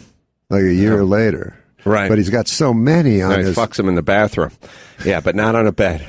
Never on a bed. Wait, no. I hear what you're saying. I'm reading between the lines. I can't talk about Dave. Now it's going to sound like I'm saying that about David. No. What he does is he quietly, here's what I'm saying. Yeah. Here's what I'm saying. If you had a list of the famous coxmen of the town with the Warren Beattys of the world and the Wilt Chamberlains and stuff like that, somewhere in the 13th spot would be David Spade. Absolutely. And everyone would go, how do you get on this list? A cute little blonde guy? I'd What put are you him talking way about? farther up than that. Way farther up. I'd put him maybe number one. Well, that's what I'm saying. In terms of sheer numbers. Quietly goes about his business. Yes, he does. And until we start talking about it. I know we shouldn't. But he's very self-deprecating about it. But he also, he knows everything that a young girl knows. That beautiful 20-year-old. He can talk to them about keeping up with the Kardashians and whatever the hell. Right. And then, if I try to talk to a young girl, I go, "You ever watch Matlock?" It wouldn't work. But he has the same exact interest that they do. Yeah. So it really works, Yeah. Too long. Shit about Oosthuizen. That's a good point. Oosthuizen is 72 back. I'm sorry, who is this? How long have you been there? A long time. Well, who cares about? Oh, look at that butt. He missed it. Jeff Martin likes Oosthuizen. Well, Cabrera's doing well. You're a man, Super Dave. I love that, except he almost knocked the leaf off. Did you see that? No. He was in the crap area, and he was. Haven't you been watching the Masters? Yeah, he what couldn't. Are you watching? We watched. He couldn't quite take a full swing. Oh, you mean he couldn't? No, but they said if he knocked the leaf off, it was a penalty. Oh, really? he was in the area there. Oh, you it's said that, a penalty if you knock a leaf off. Wow. What kind of a stupid game is this? Wow, I didn't know that. Chad Drew knew that. I didn't know there was a penalty for knocking Chad a leaf didn't off. know that. It's technically didn't know improving. that. Knocking a leaf off would be the same thing as breaking the whole Oh, branch. you mean knocking a leaf off in the practice? Yeah, that's what. No. If he had knocked the leaf off in the regular swing. Oh, is that if true? The leaf hits, there's Ulfhosen or whatever his name is missing a butt. But who is this guy right here? That's Thorbjorn Olsen. What is his name? Thorbjorn. Thorbjorn Olsen. You think Freddie still has a chance if he goes into the clubhouse even? No, I think there's people under par. In Uphill the battle. I think Mickelson's out. He's like 15 over. Freddie, I don't think he's going to head to the practice range. What happened to the 14-year-old? Where is he? He shot 75, so he did better than yesterday. Boy, is he unbelievable. Is that something? 75. That is just unbelievable. 14 years old, 145 People don't pounds. understand that. People don't understand that. They say he's 145 pounds, just soaking, glistening wet. Well, I don't think we have to get into that. That's what they say. I mean, what do you think this is going to the coach at? Look at Tiger. We can't quote Jim Nantz. Okay. No, not Jim Nantz. You're getting into the football coach. Sandusky. Yeah, you're getting into Sandusky. Who gives a shit how much he is soaking wet? Jeff Martin. Hey, who's this? Look at this. This is Brad Snedeker. I know the Snedeker needs this shot. If boy. Snedeker can get up and down, I bet he picks up a stroke. This is where Oosthuizen last year. What a beautiful shot by Snedeker. What a beautiful shot by the Sned. And Snedeker could pull to within one. Good. I'll tell you what they said, though, is the guy that's working him is tired. The puppeteer. Oh. Super Dave, serious question. I know you're rooting for Cabrera, but would you rather have Cabrera win in a walk or an exciting finish with someone else You winning? know what? I just love his life and what he's accomplished and what he did coming from, really poverty, unbelievable. I'm just so rooting for him. All these other people, they're brilliant golfers, but a lot of them are privileged. I just love Cabrera's story. And I love the story of Tiger and Nealon. Tiger and Nealon's a great story, too. Isn't that a great story? Doesn't that bring tears to your ass? Well, Cabrera will try to save par. He has only one bogey on the day. Have you been doing this all day again? You know what's interesting? I went to my phone and I watched 2 minutes of the podcast, and you were eating on camera. Your mouth was filled with food like a chipmunk. The podcast available on your phone, wherever you are. You were talking with food in your mouth. Oh, he's going to miss it. Oh, he missed it.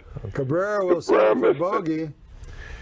But yes, we are available on apps and so forth. Why were you talking with food in your mouth? If you have a cellular phone, just why are you the host of a show with food in your mouth? I've never seen that before. You've seen it here first, folks. There's Day. Look at that. Oh my God. You don't think there's planes overhead? Jason Day is on the green. This guy kind of, doesn't he bore you a little, Adam Scott? Yes, he bores me a little greatly. bit, yeah. But Brad Snedeker has never looked afraid. I mean, this final pairing, this final pairing has shown no nerves at all. That was an exciting shot from a boring man, though. If he makes that would be nice. Norm? Yes. Why are you speaking in that kind of tone, like an announcer? I'm not speaking like, well, I am an No, you are, but you're talking like you're speaking over the crowd. There's no crowd. Okay, come on now. Oh, Snedeker missed it. The Snettle missed it. Snedeker, he had a chance on tour. He had a chance and he missed it. Oh my goodness! And he's two back. A golden opportunity to pick up a stroke. He could have picked up a stroke and he missed it. Or is he three back? Two, because Cabrera bogeyed as well. This guy could win it. Bo Van Pelt. This is hard to believe. He's only two over. I think he'll hit a good shot. No. Not bad. Look, he's happy. Does Super Dave want to hear a golf joke?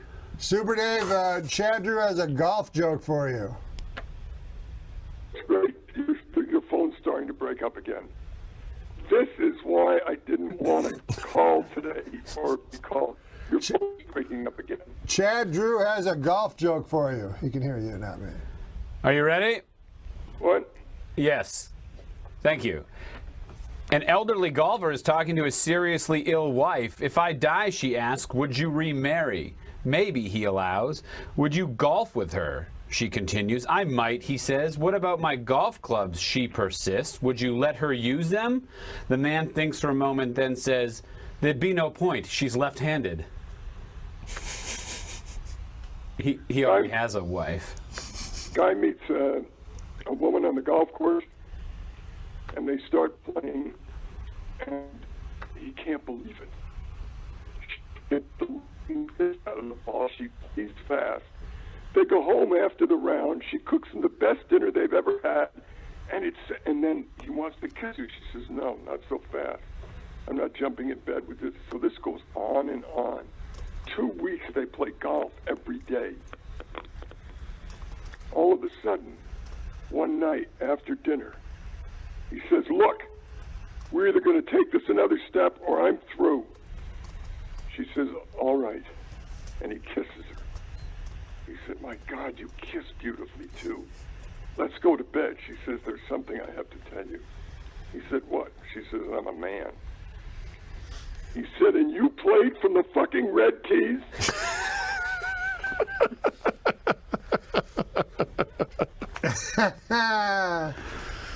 All right. Leishman. Who's this? Is this the Leisher? It's He made Leishman. He made it. Well done. The Leisher made it. He's an exciting player. I could go the rest of my life without ever seeing him play. Don't you agree? I agree. What do you make of Snedeker missing that putt? I thought it was a choke. Oh, look at Tiger. What is he doing today? What is going on with him today? Well, he's going for it every time. This will be on the green. Chad says this will be on the green. Chad Drew has just said this will be on the green. You know what they just replayed was what's-his-name's shot from last year. Wasn't that the greatest golf shot in the history of the world? Bubba Watson. Yeah, where he hooked it around. Mm-hmm. You know what gets me a little sick is when they say he's going to take a 5-iron hit at 238. Yeah. Okay, watch him. Watch him. If this were me, it would hit the tree, hit me in the face, and I'd be in the hospital. Watch. That is unbelievable. Okay. Let's see if that comes around. It's amazing. He was sort of hoping it would go a little right, like even off that lie. Your connection is breaking up again, and I can't go through this. It's emotionally disturbing. Look at this guy. Look at Mickelson. Yeah. Boom. That put him back in the hunt. He's 12 back. No, he almost hit no, the this was the shot where he won the Masters. I know, and he jumped 2 inches off the ground. No, this was the second one. He missed that putt, believe it or not. What a shot, though. God, these guys are unbelievable, aren't they? Your best shot is only as good as the next one. That's what my old Holy golf coach Christ. used to say. Oh, my God. I just lost all ability to ever get a hard on again. Look at this shot. Watch him watch the ball. Look at his eyes. Look at his eyes. When did you last do that, Norman? Look at a black man's eyes? Yes.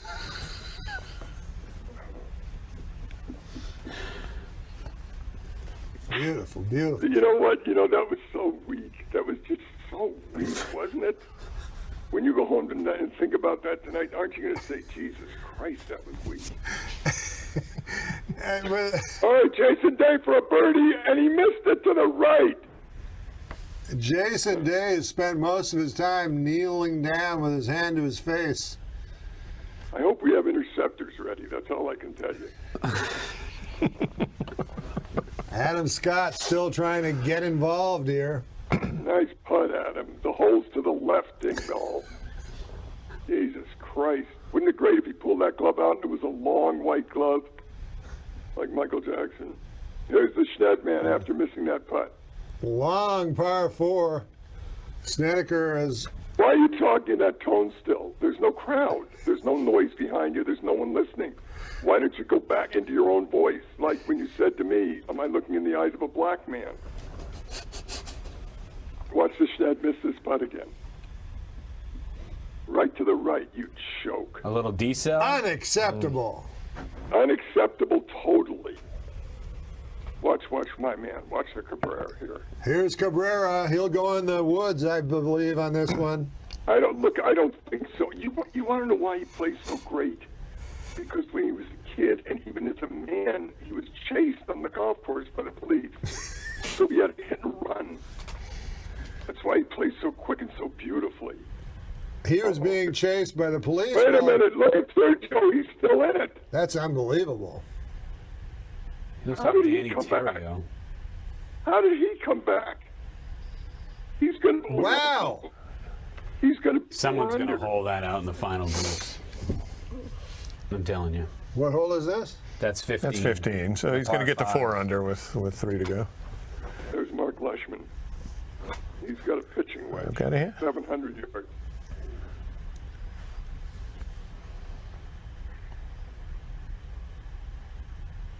Well, I just got a text from Lori Joe saying that it's a lot more entertaining with Super Dave. I love Lori Joe. I can't believe she has listened to this whole thing. I mean, she must be going nuts. Look at this putt. He missed it. Who's that guy again? Olsen, York, and Borgen. What's his name? Thorbjorn. And they call him what? The Black Bear? What do they call him? He doesn't have a nickname that I know of. Do you know? Yeah, they just gave him one. They call him the something bear. Hey, I played this hole, and if you guys could play this course, the back nine, the first time you play it, it's just unbelievable. You can't hold the ball on the green. I can't. Watch this. Watch this. It's inappropriate to ask him how he got on there. What a garbage shot that was. See, he can't come back now. It's over with after the putt.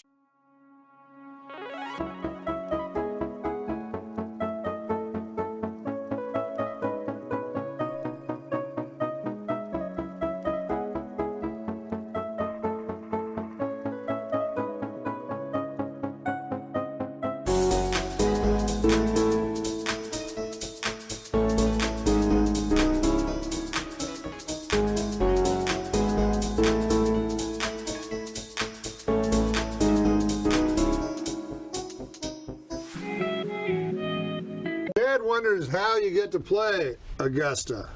Because I knew someone who was a member. I'm afraid Thorbjorn Olsen's nickname is the Great Dane. Yeah, the Great Dane, is that what they call him? Yeah. I thought they I feel called like him a the lot of German people from Shepherd. Denmark get that moniker. Don't they call him the German Shepherd?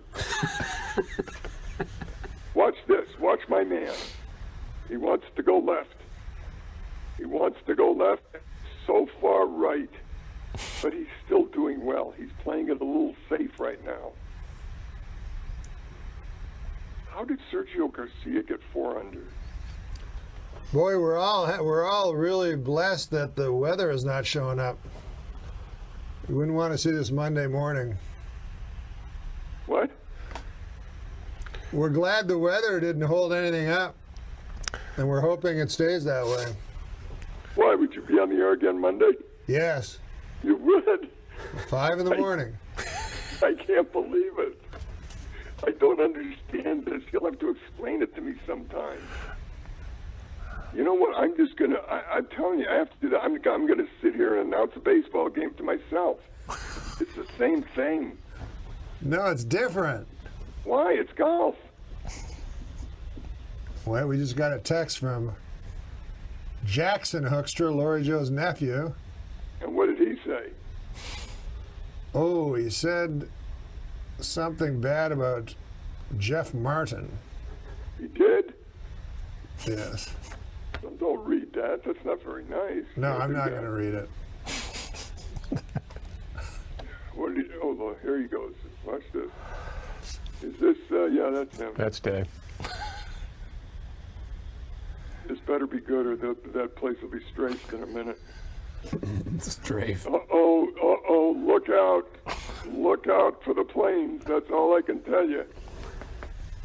I hate the way that guy putts this Adam Scott with a 34-inch putter. He missed it. Are we syncing up today as far as the picture? We are on the Video Podcast Network. Damn it. I swear to God. Look at Sergio for birdie. He could be 5 under. What if he won this? He missed it. Sergio led after day 1 with 6 under. Yeah, but he faded like he always does. He shot 66 in the first round and 76 in the second round. That's right. That's an average of what?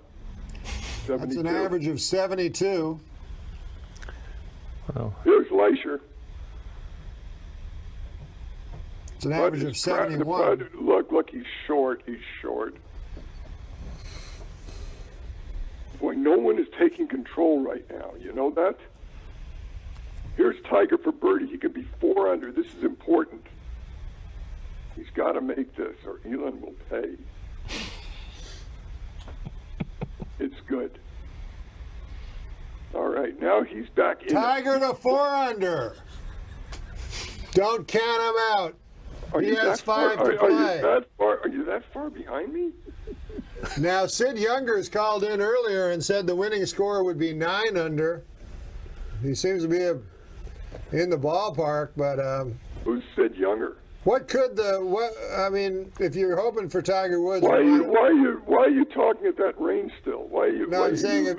Well, so you're going to hear. No, but you're at a very high pitch. Announcers yell over the crowd. There's no one there. What wins There's this? 2 guys in the booth with you, and there's no one there. What wins this? Is Cabrera? I don't know. Watch the Schnetty. Look at the Schnetty. He needs a birdie here, and he's Oh my goodness! Dear. Snedeker. Oh, the wheels are falling off the Schnetter. Best putter on tour. Not anymore.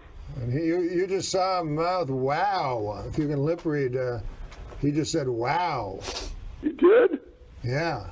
I didn't know you were allowed to cuss. Isn't that a stroke? Well, what's his name say yesterday? Drops. You have to disqualify yourself. Like Snickers or no. Coocher. What did Coocher say? What did Coocher say? He said, "Oh, you stinker." Oh, stinker. He said stinker? Yeah, well, he hit a bad shot. He hit a bad shot. He called it a stinker? No, like he was talking to himself, I think. He said, "Oh, you stinker." These guys are such gentlemen. It's insane. Isn't it? Well, I mean, Tiger can be use coarse language. He said the F word before. Huh? Watch Angel make this putt. Language? Yeah. Who? Watch Angel make this putt. Look at this. Oh my God! He left himself a long one. They're not seeing this. The gates are opening. The gates are opening. Chad Drew said there should be no coarse language on the course. If you swear and a leaf drops, you have to disqualify yourself.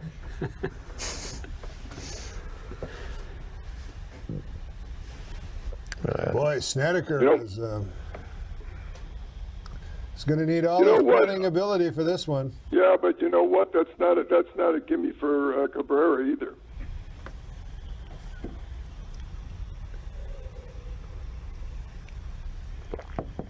All right, this is it for him. He misses this putt, he might as well mail it in. Tiger's 4 under. That's what I'm saying, Super Dave. I'm saying Tiger's 4 under, and if Cabrera misses the putt, he's 7 under. Is Tiger still in? I swear to God, this is such a flex. Missed it. Yeah. Tiger could certainly. 3 putt. Okay, now Cabrera's got to sink this. Look at the Schned go down. Now, would you like Cabrera to miss this so Tiger is 3? No. I want Cabrera to still stay in the lead. So he'd still be in the lead, but you're. No. I don't want him to go back. Oh my God. So you've given up on Tiger. Look at Jason Day. Look at this shot. I think he's still in. He's still in it. Wow, did he? Holy moly! Wow, what a shot by Jason Day. Did he hit that beautifully? Did he hit it beautifully right into the And he doesn't get rewarded. What a beautiful shot. Though. That's unlucky and could find Ray's Creek. I don't know if it's unlucky. What if he'd flown past that? You're saying his next shot? Make this. You know, we haven't heard much about Ray's Creek. No. Well, we can't hear the telecast. He made it. Wow. But it hasn't come into play. I don't think. Cabrera holds on. Have we seen anybody hit it in? Still 8 short under. on 13. I don't think. I have not. I think we did yesterday. Someone rolled one in. You're right, though. Maybe Look, Friday. Cabrera 1 under for the day. None of the other players.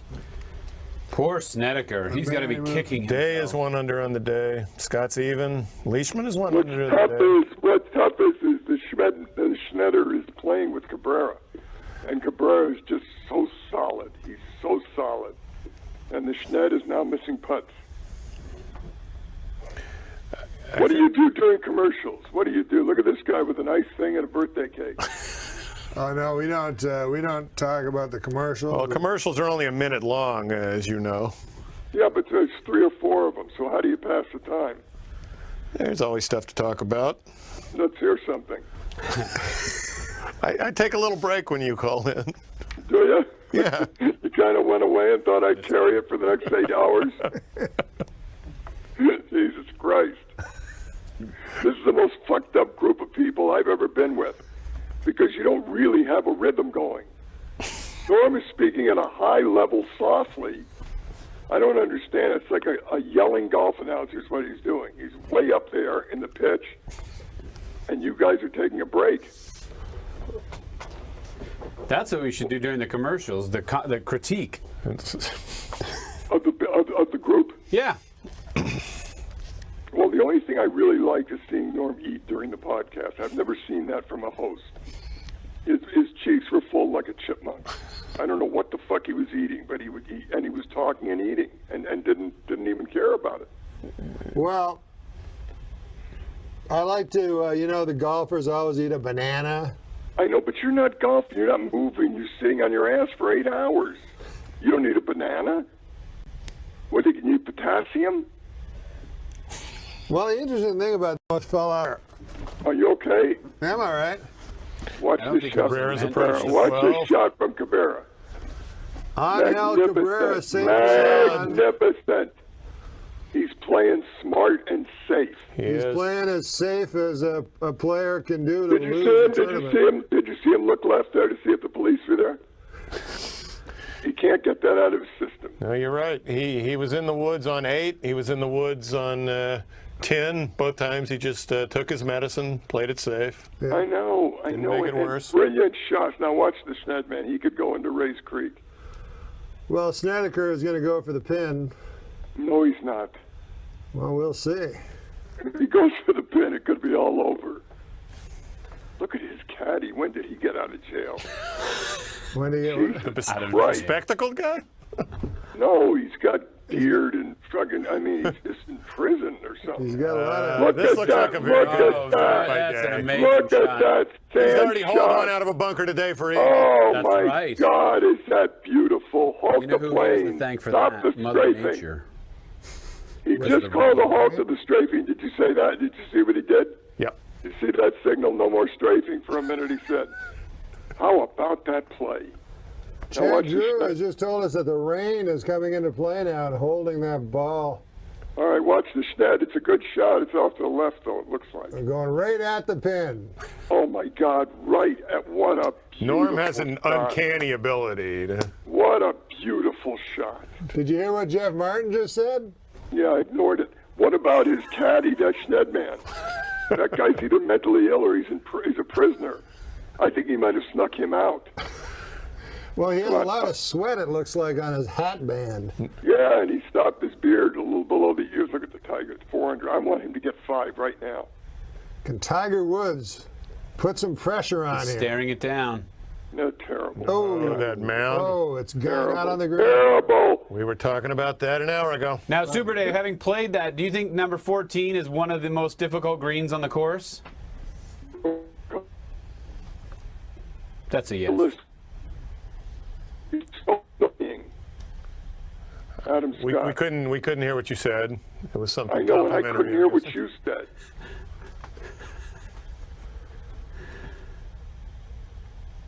Okay. Oh, wow, he blew it past the trees. He's actually in very good shape, though. Yeah, but I don't care about him anymore. Did you hear what Chad Drew asked you about playing Augusta the 14th? And No, because you're break up because your stupid transmission. Well, he said it's the 14th, a very difficult hole to play. Now that was, look at this draw by Leishman. Oh, that's textbook. That's impressive. Isn't that beautiful with all the colors of the flowers and everything? It's really nice. Did you see the guy from Augusta with the green jacket? Welcome everybody, the president. Wouldn't it be great if he had a KKK hood on instead of the green jacket? And they just let him do that. Welcome everybody to Augusta. We're proud to have you watching, and we're proud to be here, and we're proud to have everyone at this golf course as long as you're white. We haven't had a Jew here in years, and we've never felt better about it, I have to tell you. And as far as Black Stove, Tiger's okay, but that'll about do it. We're not interested in many more than that. We want you to watch the program and enjoy all the sweets. Good luck, and have a great Masters. Of course, Super Dave just joking about all that. Sergio missed. This all comes under the heading of good fun. We're the ones whose actual names are on our driver's licenses.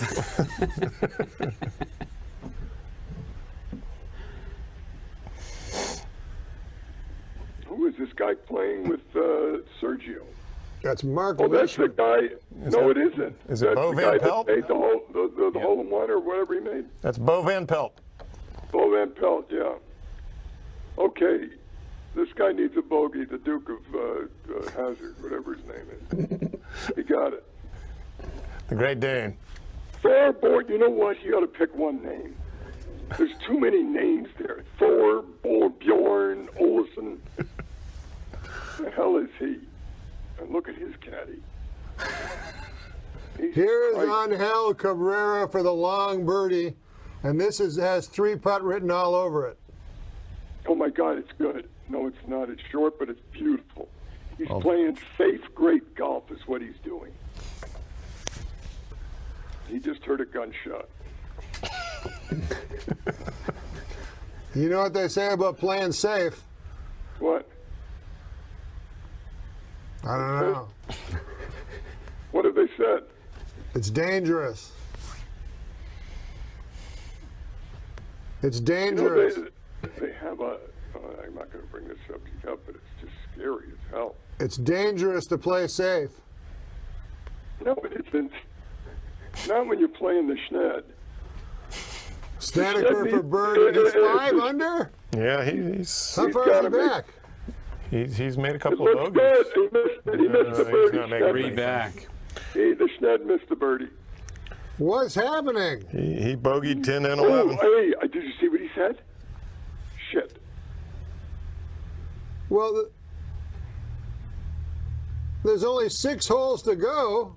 How far is Cabrera up? By 2 over Dane, Leishman, Watch and Scott. Tiger, watch this shot. Look at that. Look at this. Look at that shot. Are you kidding me? Are you kidding me? God almighty, is he unbelievable. That's the 14th green, Super Dave. Is that probably the hardest green on the golf course? Yes. Is he magnificent? Is he magnificent? All right. He's great. Great birdie by Jason Day.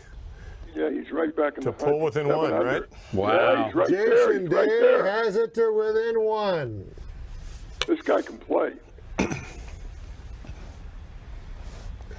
This is an amazing shot. Yep. Guys really put it in the is. water from there. It really is an unbelievable shot. Well, he was helped out by Mother Nature. Right. What? The green's softening up. I'm going to take a few looks at this one. Look at this. This goes in. That was not today, by the way. It was earlier today. It was earlier today. Earlier today, yes.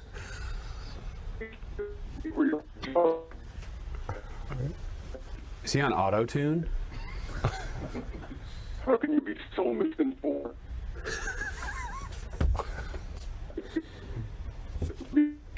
It sounds like he was on auto-tune. Yeah.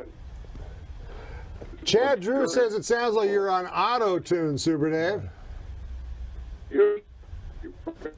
more breakup.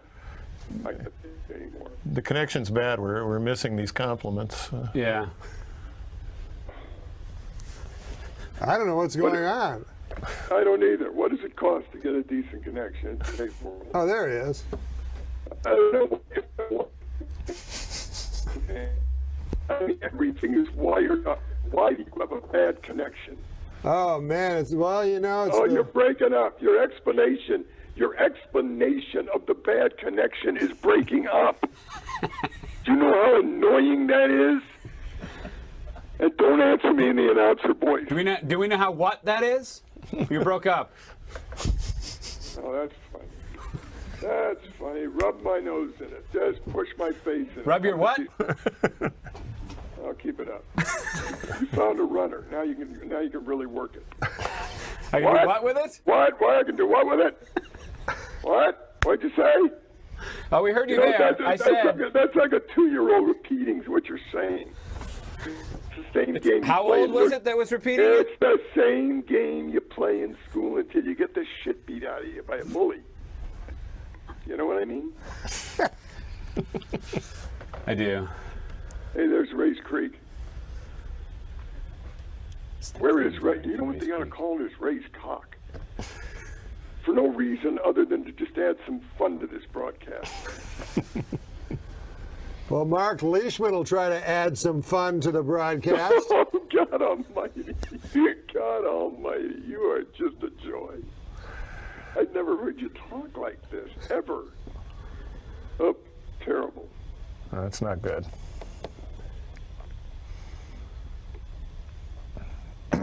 Mark's upset.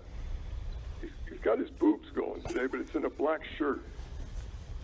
Come on. Oh, Tiger for par. Let's talk about you now. Let me ask you something. Yes, Another guy from Canada has come and invaded show business here in the United States. With an acerbic wit. So many funny guys come out of Canada. What is it about Canada that produces all these comedians? What do you think it is? I don't know, because when I'm in Canada, no one's funny. You think it's the long, dark, cold winters? You just have to find something to laugh about? We don't have dark winters. We don't live in the Arctic Circle. But they're long, aren't they? They're long and cold, and they're cold. And really cold. Yeah, they're cold.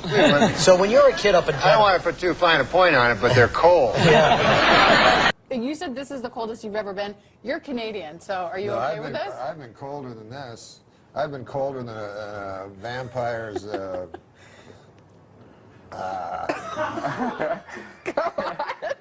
on. That's like We're an waiting. 8 a.m. joke. Yeah, we can do it at 7:19. The stage is yours. Are you drunk? Because all you did was ride a cooler and you're sweating. I am. Well, it's hot as it's hotter than a $2 Well, he's pistol got like in here. 12 layers on, Yeah, I think. I thought it was going to be really cold. Well, you're from Canada. This should be springtime for you. No, I know I'm from Canada, but I'm still a human being. Like it's not like we evolved differently. I'm from the frozen north. Yeah. Yeah, it gets colder than a. It gets colder than a. Here it comes. Get your finger on the panic button. No, it gets colder than a vampire's demeanor. Okay, that's better. Wow. Surprisingly cerebral. Well, let me ask you something. Now, I knew you when you started here in L.A., but you're from Canada. Yeah. You started in Canada. I did some gigs in Canada, and it's a little different, isn't it? It's kind of rough there, because they got like a lot of people that like hate me. Oh, well, that could be a disadvantage. That's rough going in. But it was all like, you go to these crazy places like Medicine Hat or Red Deer. Yeah. Or I played one place, Head Smashed In, Buffalo Jump. It was a crazy place. Yeah. And you know how I got his name? It was a guy, in the old days, the buffalo used to run and open in the plains. It was beautiful, way back in the 70s. And they would run. And so the way they'd catch him is, Jay, they'd dig a hole with a shovel. Right. Dig a hole. Yeah, I got you. Yeah. And then they dig the hole with the shovel, and then the buffalo, they're dumb animals. They just run, and run, and then fall into the hole, right? So one time this Indian dude, a brave, he was digging the hole, and he didn't hear all the buffaloes were already running. And then all the buffaloes fell on his head and smashed it in.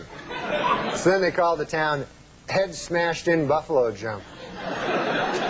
It's a very unwieldy name. Really unwieldy name. Yeah. And you played gigs there? I mean, what were the audiences like? They were horrible. Man, they hated my guts. Yeah.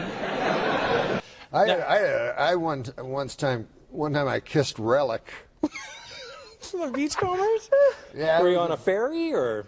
No, that Indian guy from the show gave me some bad heroin. That's not true. No. You made that. I didn't make that part up, but I did have a long kiss with Relic. For a show or just well, party? Yeah, no, I was supposed to be on the Beachcombers. Right, that would have been awesome with Jackson Davies too. Yeah, yeah. And turns out I was never going to be on the Beachcombers, and I was just going to be in Relic's hotel room. What, were you in Vancouver? Yeah, I was in Vancouver, and I'm like, this is going to be the greatest. I'm going to be, I was supposed to be like the new breed of the beachcomber and everything. That's what Relic said. So this is a next generation beachcomber thing? Exactly. Okay. Beachcomber of the next generation. Relic was supposed to be the executive producer, and he'd make occasional appearances. This is what he told me in his hotel room. Come on. This didn't happen. No, it didn't happen. Okay. I got to read this book. Sean. Hey, I should put that in the book. You should. I know there's a couple generations maybe between you two as comedians. Looking at a couple. Watching Norm over the years and some of the characters, what's it like being alongside one of the best? Oh, it's great. I mean, I love Dirty Work and I love Saturday Night Live. And then I worked with Norm. He was my boss, my first boss in Los Angeles. Yeah, Sean's awesome, man. Future of comedy. If you show this clip like 10, 20 years from now, you're going to go, who's that old guy talking about, who the hell is Relic? Oh, I love that I'll story. be like Relic, and he'll be like me, like 20 years, when you look at this in the vault. In Canada, it's different. Like here in the States, you vote for the president, maybe you vote for the wrong guy, a war happens. Right. In Canada, it's not like that. You go, like, what's the big thing?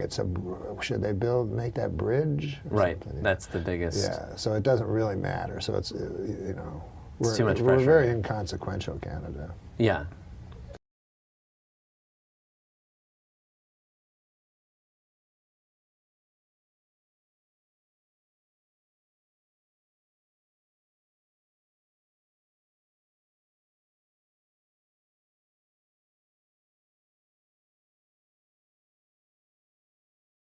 Last time I performed here at the Just for Laughs Gala was 25 years ago, and I did so well, they invited me back. So that was nice.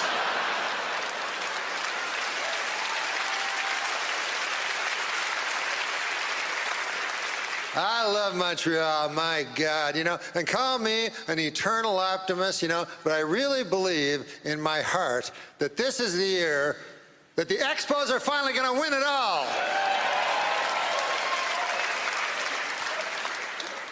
Montreal, famous for a lot of things, you know, one of them being the greatest strip clubs in all of the world. Yeah. Last night, are you aware of Club Super Sex? Yeah, so last night I went to Club Super Sex. I chose the soup. Big mistake.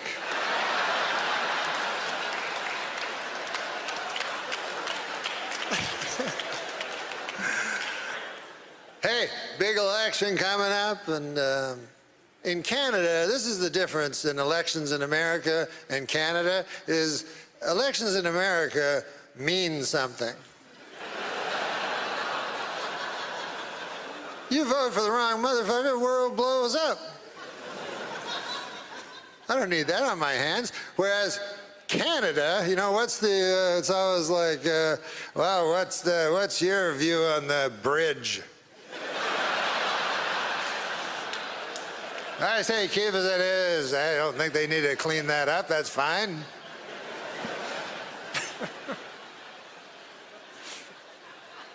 It was easy when I was young to vote because it was simply, you know, you just didn't vote for the French guy.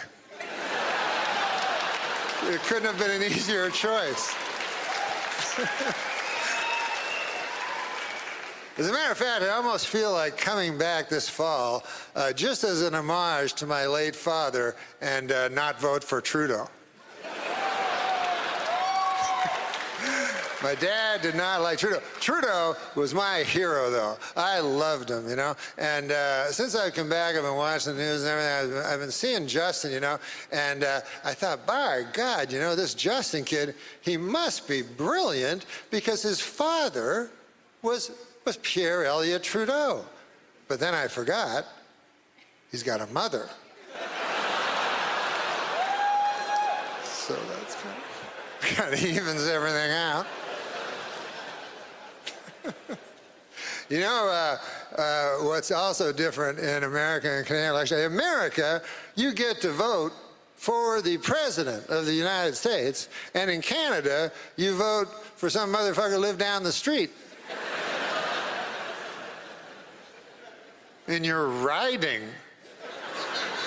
Whatever the hell that is. So then, that guy, he goes to the House of Parliament, you know, and he's like, oh, wow, this is big. And then the speaker's like, all right, well, what are we going to talk about? Anybody want to bring an issue? And then your guy's like, yeah, I just, our bridge ain't looking too good. And the speaker's like, what the fuck are you talking about? I go, no, I'll sit down. Sorry about that, I just... Thank you and good evening. I'm Norm MacDonald, and I could not be more excited to be here. You know, when I was asked to host the Canadian Screen Awards, I called my good friend Chris Rock, and I said to him, I've got some great news, Chris. I'm going to Canada. And he said, I've got some great news, too. I'm hosting the Oscars. What are you doing in Canada? And I said, you know, visiting some family, friends. The usual. We're coming to you live from Toronto, or as you cost-cutting location scouts call it, New York City. Never has there been such an assembly of great Canadian talent in a single location that did not have to be Zamboni'd first.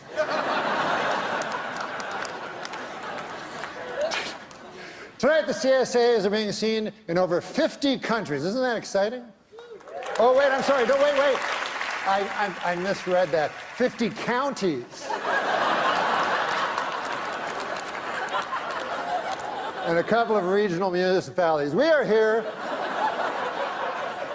to celebrate nominees for their wonderful work in Canadian cinema and television, which is a lot like celebrating the Northern Lights. You probably haven't seen them, but you've heard they're amazing.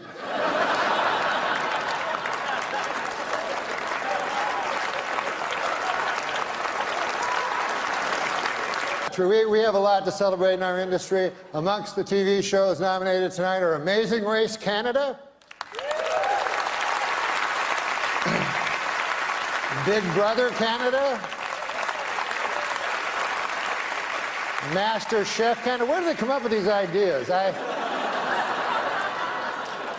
But it's been a wonderful year for Canada. It's been a especially great year for one little guy, one adorable little Canadian youngster who's already accomplished so much. Of course, you know who I'm talking about, Justin Trudeau. Hasn't he had a wonderful year? It's been a busy weekend getting here. We lost an hour. As you know, daylight savings time went into effect last night. I give it 6 months.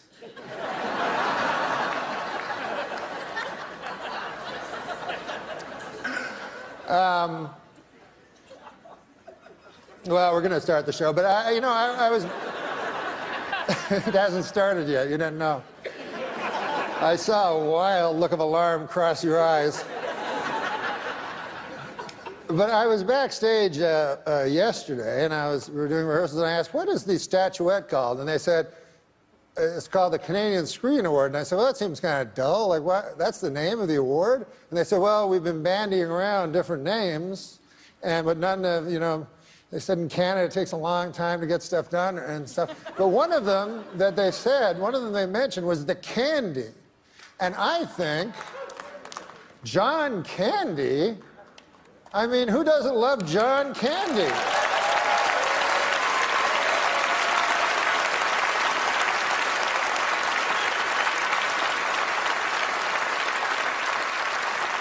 So, of course, the statuette should be called the Candies. So what I'm asking you to do is, if you are a presenter, ignore the teleprompter and say, the candy goes to. And if you are lucky enough to win one, go, I won a candy. What do you think of that? Can you go along with that? Excellent. That would make us a better nation.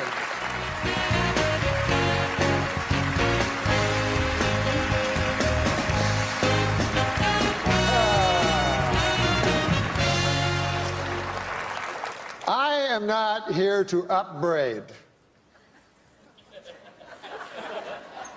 However, I think I made it quite clear that these awards should be referred to as the Candies. A 9-year-old child knew. Are you so burdened with this preposterous technology?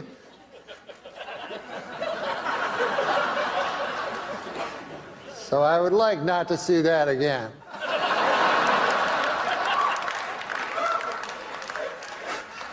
You know, backstage I was thinking how different things are since I moved to the United States. You know, now I'm in the United States. One thing I've noticed about films, I don't like foreign films anymore.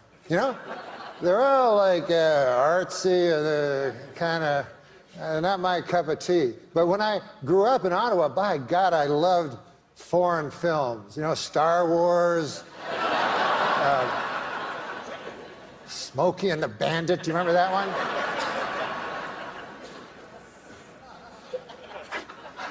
Here to present our next award, the Candy. And this will be the end of my upbraiding, I hope. George St. Kitts and the Candy Band.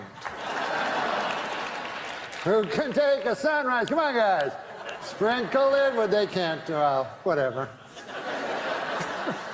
Well, our next presenters are political people. And it made me think, because I was just told Cape Breton Island, I don't know if you know this, but they are offering sanctuary to anyone that lives in America after Trump is elected president by a landslide.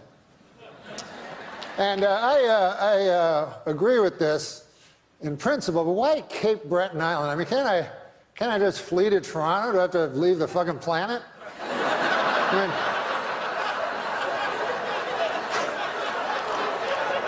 I just go to Baffin Island while I'm at it. All right, now, welcome to the stage, 2 Canadians. Oh, the Candies are going great so far, aren't they? I would like to say to Eugene Levy that there's no reason to be ashamed of your son. My son only this morning punched me in the chest really hard. Listen, I have some good news. I just found out that all of you here tonight will be getting a swag bag. Yeah. Just like the Oscars. I haven't seen one yet, but why don't we take a look and see what you're getting? I'm going to call Megan, our golden girl, out. Megan, our golden girl? Hi, Megan. Come on out here. Ah, you brought the swag bag. Yes, can you hold it open? And then I'll take things out of the swag bag. What do we have here? A loose pancake.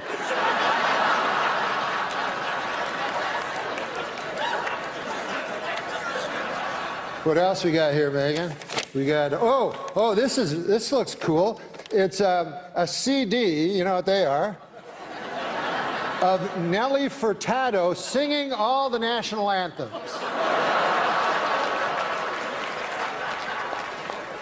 Torn from today's headlines. See what else we have. We have this. Ah, yes, this.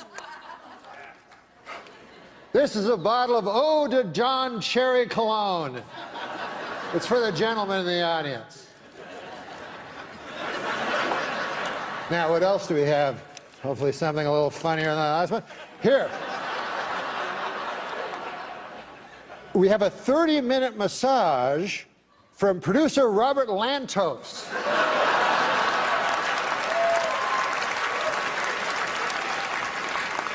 Don't try to go for 50. You only can hit 30. And then what else do we have here? Oh, a curling stone. You know what these are made of? I always took them for granite.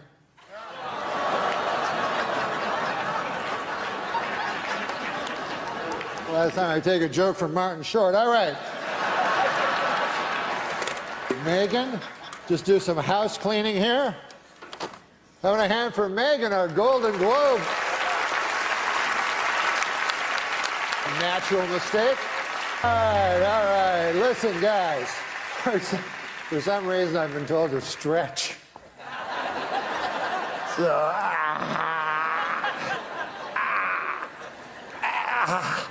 I've never tried that before. The show's over, folks. Good night. For the first candies, respect, peace. Did you have Alec Baldwin? He must have. Oh, yeah, every season, pretty much. He's amazing. I don't know what he's doing now. He was unreal. Sends me weird tweets. But, you know, he's being caricatured on Saturday Night Live, like, quite mercilessly by Alec Baldwin. Like, is it funny to you? Is that funny? No. The only reason I don't find it funny, when I was there, Darrell Hammond did Donald Trump, and that shows how far back Trump goes, because that was 20 years ago. But Darrell did him then. It was a softer Trump, you know. I think it was a Trump that was a lot closer to his real self. But if you do, the problem with, if you do an impression of someone, you have to like that person, you know, because you're playing the person and people like themselves. So you can't play someone and have contempt for them at the same time. You know, it doesn't work as an impression. So I don't like his impression. And I have no political affiliation. I just mean from a comedy level. He used to come when he was a lot younger, I guess, because it was when I started, which was 20 years ago. And he was married to Kim Basinger. And he complained about her, like, you know, she's the most beautiful woman. He goes, fucking wife. She bought a town. He was mad because she bought a town. Which a town? She bought a whole town? Yeah, oh my God. So their credit score went down a little. Gosh, Robert, I can't tell you how great it is to have you on the program. You know, the work you've done over the years, just top notch. It must make you very happy. Huh? A little bit, yeah. I saw Marvin's room, and I have to say, just a fine piece of work. Robert, it's a great cast. You got Meryl Streep, Diane Keaton. Oh, and you know who I particularly enjoyed in the film was Chong. Yeah, he was good. He was very good. We're filming Taxi Driver. Marty turns to me. He says, "Oh, let me guess. Probably said this. Probably. Yeah, you enjoy the shrimp. Yeah, you enjoy the shrimp." Hey, you know who I bet really enjoyed the shrimp? Chong.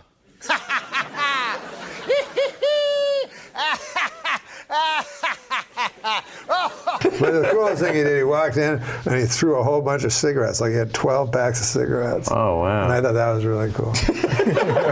He was very, you know, some of the hosts, as you know, were not very involved in the writing. Yeah, no, he was totally. He could have been a cast member. He really could have been a cast member. Yeah. Feelings flowing up and down, picking up the pieces that that you left behind, hitting a new type of flow, breathing in the smoke and clearing up my mind. The thoughts of you, I never knew what the hell you got me. What do you mean? And so there was a secretary, I don't suppose you call them that anymore, but a pretty girl behind a typewriter, whatever you call them. And she was very sexy, you know. So he's trying to be like us, you know, one of the guys. And he goes, that secretary, no, not that, he didn't say secretary. He goes, that assistant girl out there, man, I'd saw my left leg off to fuck her. Jesus Christ. And I said, I think all you have to do is ask her. Why? Yeah, you're Alec Baldwin. I think you're all right. No, but listen, man. I'm not afraid of no monsters, you know. We spend, when you think about it, man, we spend most of our adult life petrified of monsters, you know. And I'm just coming to I'm saying enough, man. You know, I'm not gonna live under the tyranny of these monsters that walk among us, you know. If they get me, they get me. And some of them I don't even know what's so scary about them. Like now they got a movie I've seen, Wolfman, you know, which is very scary, right? A Wolfman, you know, they got a movie, and it's like a werewolf. I think it's exactly the same. I'm not sure. I haven't studied it close enough. But I believe, like, if a Wolfman came at you and stuff, you went, ah, werewolf, people wouldn't go, ah, it's a Wolfman, you idiot. But my point is this. I am not afraid of a wolfman or a werewolf because when you think about what they are, they're half man and half wolf. So therefore, I am only half afraid of them as I am of a wolf. And there's no movie called The Wolf. See, if you got a wolf man, half the time he's a man. You can reason with him. Yeah? You can sit down, have a cheese sandwich. But a wolf, man, you can't reason with a wolf. A wolf only wants to eat you. So I'm not afraid of a werewolf. I'm not afraid of ghosts. They don't scare me, you know? Not at all. I mean, I don't want to say I'm invulnerable to fear, but they simply don't frighten me. You know? First of all, what do, you know? They just go, ah, which that's not that scary to me. Yeah? And then they're invisible. They're like, ah, and you're like, what? You're invisible. You can put your hand through them. That kind of a person never frightens me. You know the kind of guys that frighten me? You ever meet those guys where you can't put your hand through them? I don't care for those fellas. But when I can put my hand through them, doesn't scare me in the least. This is how unscary they are. I was at a hotel a couple of weeks ago. In the lobby, they were saying they were bragging about there was a ghost in the hotel. You know, how scary can that be? You know what I mean? They're like, oh, every night, Mary with the blue dress. That was her nickname. She was murdered, and she hangs around the bed. You know what I mean? And she'll come over, and so beware, oh, because Mary with the blue dress. Which was her nickname, which was an odd nickname, because you'd think her nickname would be Mary the Ghost. You know. When they came time to pick out her nickname, you know, I think they were like, oh. They go, hey, what do you notice about Mary that makes her distinctive? We got to come up with a nickname for her. I know she wears a lot of blue dresses. She seems to have an affinity toward blue dresses. You're talking about Mary, right? The transparent lady?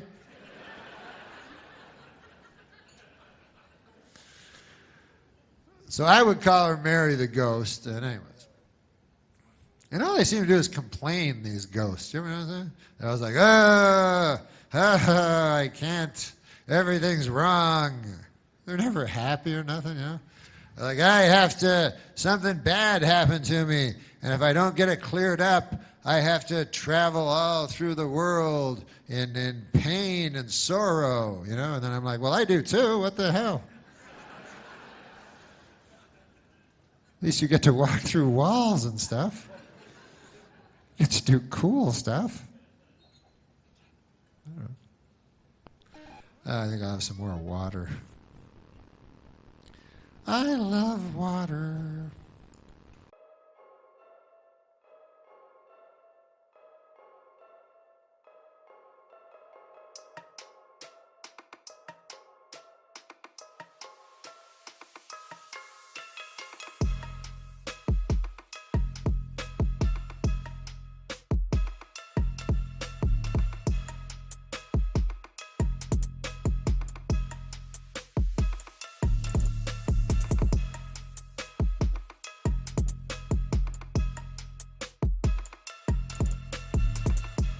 There was an audition. It was Stephen Colbert and Tracy Morgan.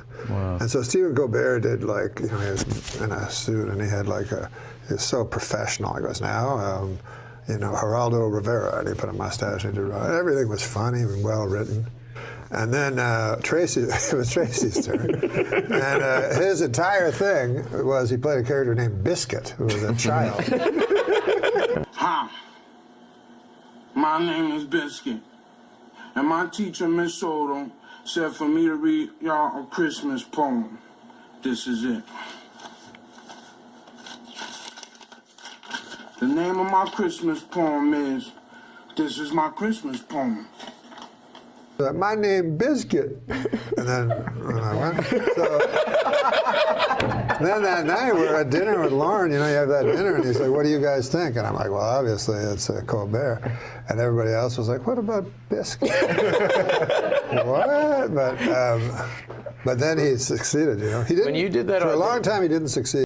You started, everybody knows you got your big break on SNL. Do you remember your audition? Because I remember your audition. How you remember? Because I was there. You was? Yeah, you and I were both there in the final callback going to network in 1996. I never worked with you. Oh, you didn't get the job. My bad. I'm sorry you didn't get the job. I'm sorry. Yeah, I remember seeing you in the ghetto. Yeah. And I said, what happened? What did y'all do? The ghetto was writing for Norm MacDonald on Weekend Yeah. Update. Oh, That's what yeah. I ended up doing that for 1 month, writing for Norm. Yeah. Oh, you was over there. That was good. Yeah, first that 1 was month. a good time.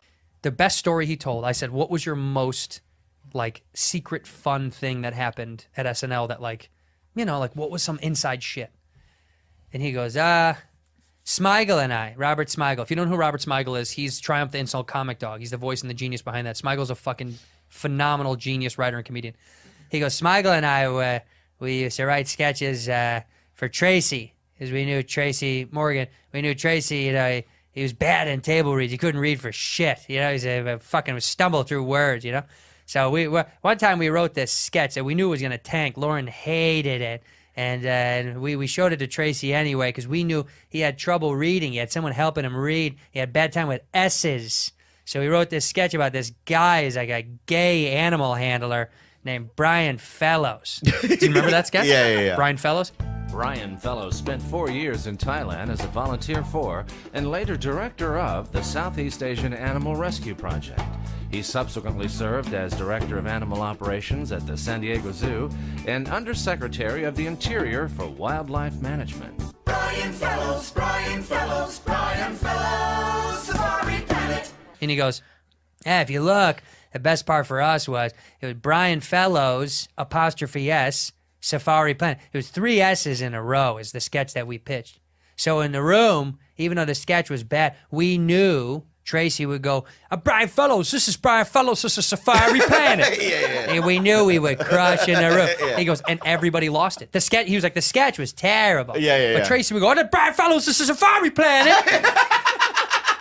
Yeah. And Norm goes, and he goes, that is the funniest thing. We used to fuck with Tracy all the time.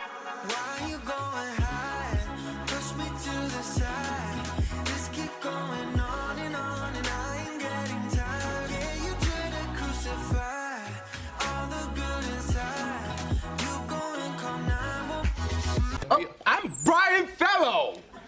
Yes, I'm well aware, and I didn't mean to insinuate anything by that. I apologize. Oh, that's okay. Let me tell you, I once saw a video of a monkey washing a cat. That's crazy. Okay. All right, this is nuts. You have clearly overstated your credentials. I'm Brian wasting Fellow. my time here. I'm out, Brian and I'm Fellow. taking- Good, go. And take that monster with you and tell him to stop smiling at me. I'm sick of these kind of characters. I think we should kill Hitler. Me and you, go suicide, kill him. Right. It was like, he died 50 years ago, probably. Did he? I didn't even know he was sick. But I did want to bring up Norm MacDonald first, if you don't mind, and your thoughts on somebody who I'm sure you've known for quite some time. Well, I didn't know he was sick at all. It's sad. And one of the guys who loved him and always had him on the show, is a huge fan, is Jay Leno. And Jay's with us. Jay, how are you, sir? Good. I mean... Horrible. I didn't even know he was sick. Were you aware of that? No, I didn't know he was sick. You know, he kept it all inside. Yeah. And, you know, he was a private person. And I had a really tough reaction to this one. I didn't have no idea he was even sick. This guy is my favorite stand-up, and I was shocked. I didn't know he was even sick. For obvious reasons, we lost Norm MacDonald this week, which was just, you know, I had no idea that he was even sick. Did you know he was sick? No. Absolutely stunned. Had no idea that Norm had not only been very ill, but been very ill for a very long time. None of us had any idea. I'm used to say goodbye, nothing new to me. Baby, I'm trying to survive, and I know that you believe in a world with happy endings. So tired of pretending that. Joke after his death, it'd be something along the lines of, I was relieved to find out that I died of cancer and not that O.J. Simpson killed me. Yep. You know, I think it would be kind of like the epitome of an afterlife joke from Norm there. Ladies and gentlemen, Norm MacDonald.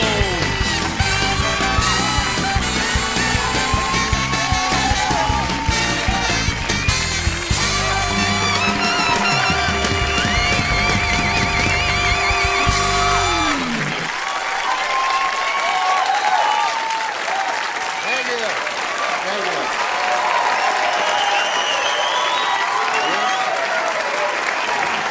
Thank you very much. You're very kind. You know, in the, what's that? Oh, yeah, no, you're absolutely right. That is my name. You know, when the people here asked me to do the show, you know, I gotta say, I felt kind of weird, you know. I don't know if you remember this, but I used to actually be on this show, you know. I used to do the weekend update news routine. You remember that? And, yeah. That's where I did the make-believe news jokes, you know. That was me, right? So then, a year and a half ago, right, I had a sort of a disagreement with the management at the NBC. I wanted to keep my job, right? And they felt the exact opposite. So you see, they fired me because they said that I wasn't funny, you know?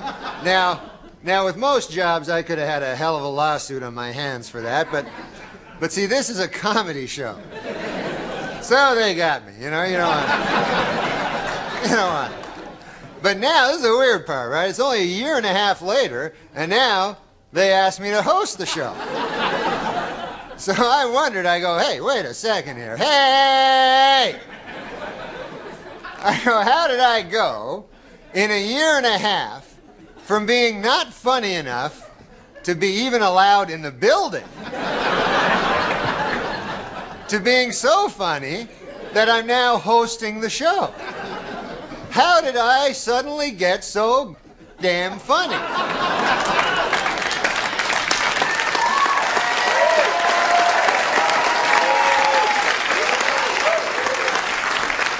It was inexplicable to me, because a year and a half, let's face it, is not enough time for a dude to learn how to be funny. Then it occurred to me, I haven't gotten funnier. the show has gotten really bad.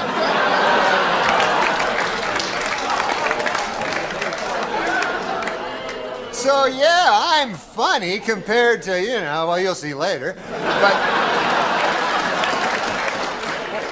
okay, so let's recap.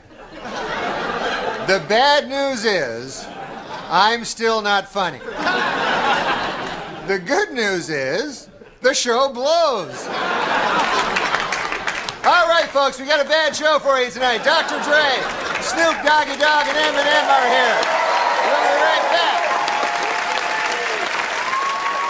We all had to pitch to Lorne, and then I realized early that I would pitch all like my real ideas and like I wanted to impress everybody, and I would give like, and then this happens, and then this is the joke, and then this is, and the big twist is this at the end. So then when it got to the table for table read in front of like 40 people, no one laughed because I did the sketch in the room, and then I realized like a couple months in there was the art of the fake pitch, and like Kevin Nealon and Norm Macdonald, it was like a contest every week to see who could come up with the fucking weirdest fake pitch that the host believed was actually happening, and the rest of the room knew. We all knew it wasn't.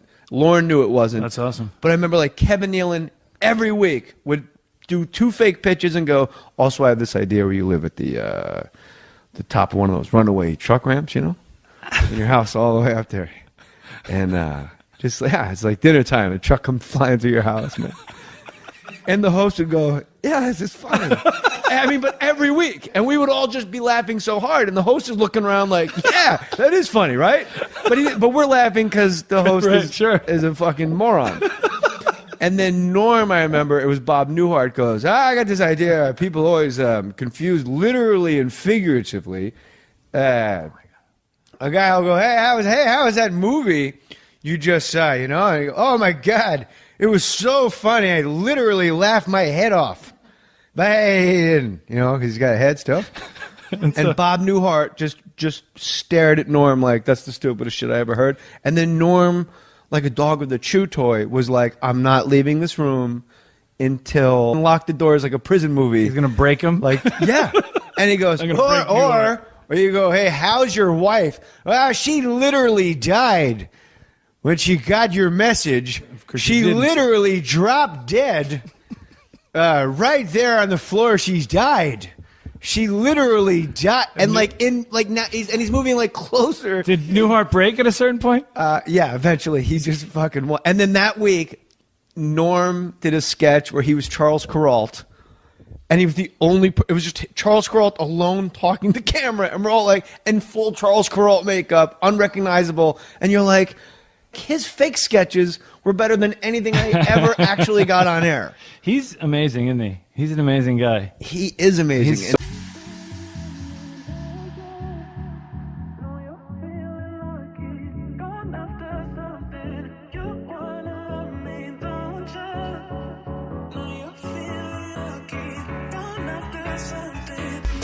Norm MacDonald story. We were filming a sketch. Now, when we first got Saturday Night Live, Norm MacDonald sat us all down, the cast, and he goes, listen, I'm the update guy, okay? Now, if I want to do a sketch, I'm like the star, and I don't want it, but I'm getting it on. Don't write any of your sketches and put me in them. Don't put me in any of your gay sketches. That's what he said.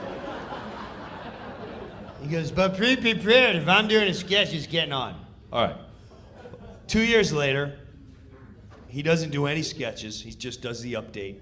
Pamela Anderson comes on. Now, whenever a beautiful woman would come on, Chris Kattan would always write a sketch where he gets to make out with the girl. And he'd always over-flirt with her, like, oh my God, you're so sexy, you're hot, I want to sex you up, think you're cute, I want to go on a date, you single, I want to hot, you're sexy. Which was weird, because I always swore that he lived in the closet. Not that I care. No, I'm just saying, I always, you're like, well, you sure?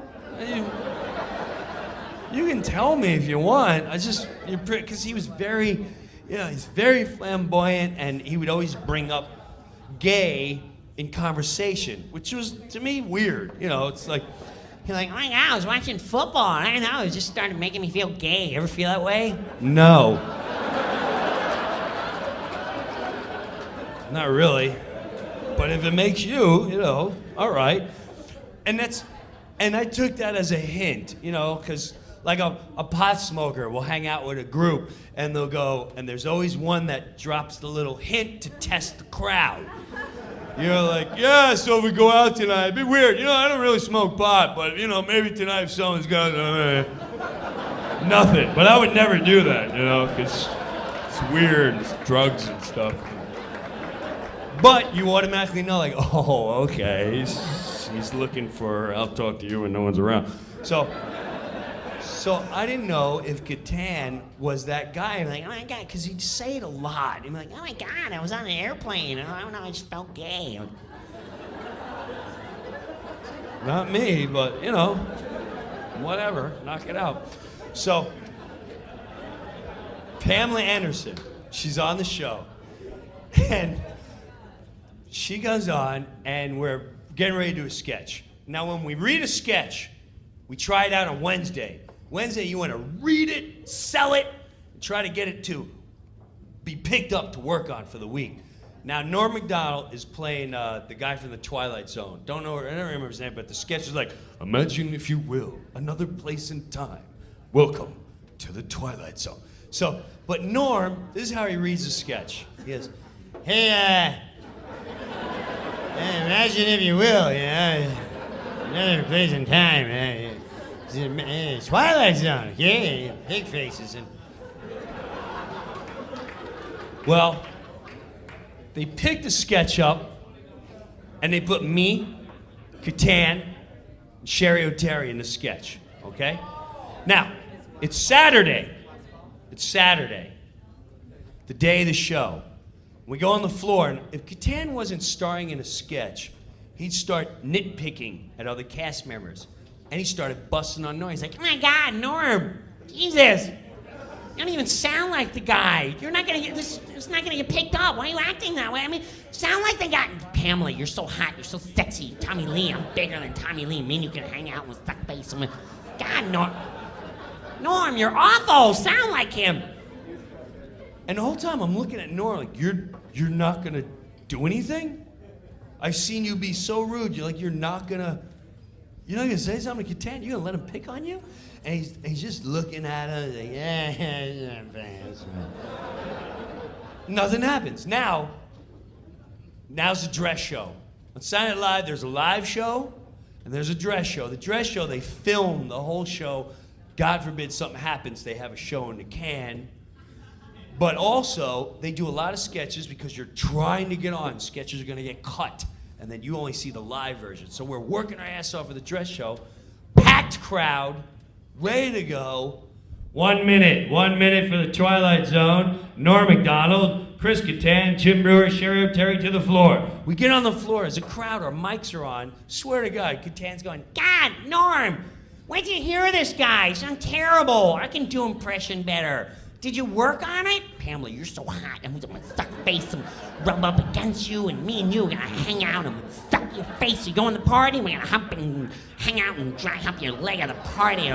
30 seconds. God, Norm, you're never gonna get this. God, try. Aren't you guys concerned? We're not gonna get on the air. 10 seconds. I'm gonna bam, I'm gonna feel you and rub up against your butt and hot and... Go! Norm MacDonald. Hey, imagine, if you will, another place and time, you know, and that's the same thing. And I went, I can't believe this is where you want to try to knock it out. And he just let it go like that. Now, the show's over, you walk into Lorne Michaels' room. And when you go in there, there's a billboard. And it shows you what sketches are on. And when we walk in, go ahead, I'll wait for you. When we walk in, take your time, it's over there. And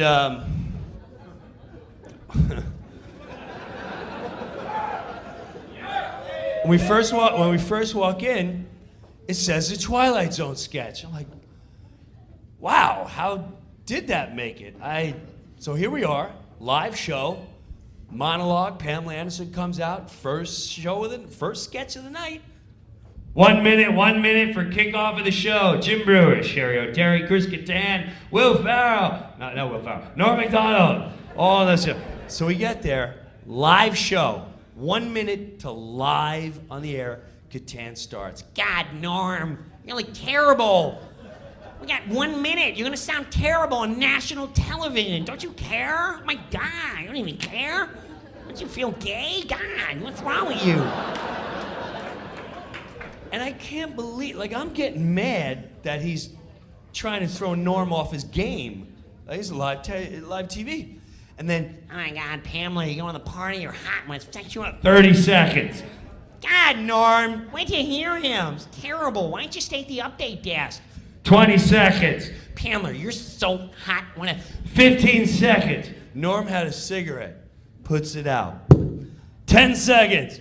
Hey, Kattan. By the way, if everyone didn't know, Kattan's gay, but he doesn't tell anyone he's gay. And that's why he's this angry little bitch, and he just takes it out on everyone, and he tries to hit on Pamela Anderson, who you know would never be with you. She went Tammy Lee. 5 seconds! So why don't you just come out of the closet and admit you're gay and you wouldn't live a lie, you little bitch? We're on! Imagine if you will. Another pacing time. You know what I was way ahead on? Slut shaming. I was always against that. I remember telling the fellas in high school, I go, guys, I think we're making a big mistake by shaming the sluts. You see, here's what is my concern. I feel if we shame them too much, they might stop becoming sluts, and further ladies might not want to be sluts either. I have a different idea. Other than shaming the sluts, it's a bold idea. I say we take the sluts and we put them on our shoulders and we go, oh, hail the slut. Oh, for she's a jolly good slut, that kind of thing, So I was way ahead of it, man, way ahead of it. But anyway.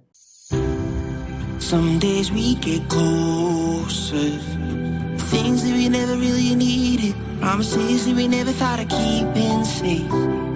I guess it's never over if we Farrah, the first time I ever saw you, I thought, oh my God, that is one of the hoariest looking whores I have ever seen in my life. And I have seen a lot of whores because I'm a rock star. And, I've seen ladies like in the front row look at me with that super hoary look on their face.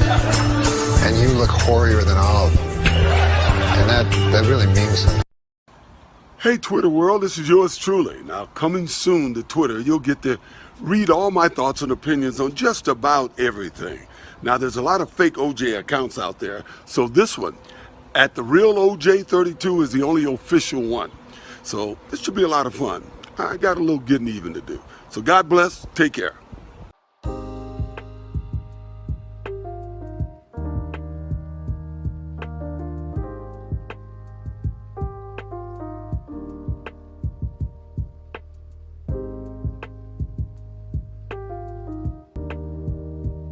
Well, in a questionable move by the defense team this week, O.J. Simpson demonstrated how to stab two people at the same time.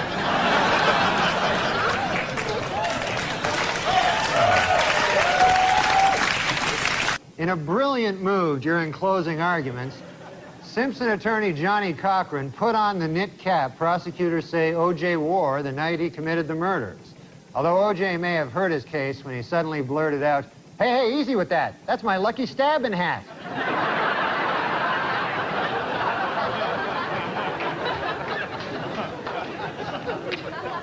Well, it is finally official. Murder is legal in the state of California.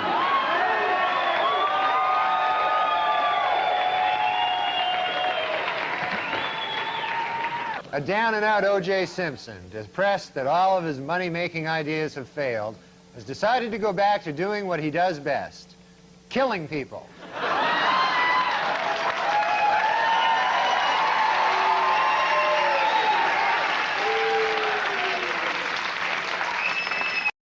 Hey, Twitter world. You know, for years, people have been able to say whatever they want to say about me with no accountability. But now I get to challenge a lot of that BS and set the record straight. More importantly, I'll be able to talk about everything, especially sports, fantasy football, and even politics. But for now, let me just say to my fellow fathers out there, happy Father's Day. And God bless. Mr. Norm MacDonald.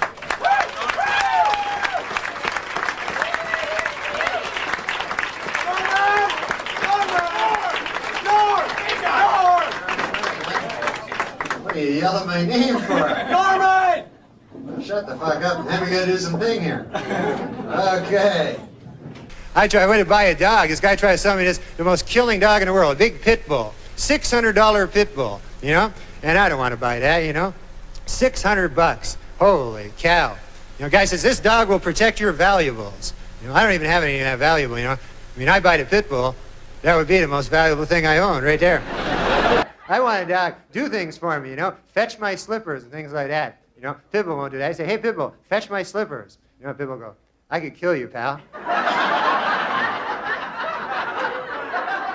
I'm a pit bull. Don't you read the papers or anything? I don't fetch slippers. I fetch people. That's all You ever lie for no reason at all? Just all of a sudden a big lie spills out of your evil head there? You know? And you don't even know. Like a guy come up to you and go, hey, you ever see that movie with Meryl Streep and a horse? And you go, yes. I've been traveling around a lot, watching a lot of the TV, you know, and you've seen these new sports on the TV where they'll try to combine two sports together and make up a new sport. You know, like a guy will run a 100-yard dash and then fish.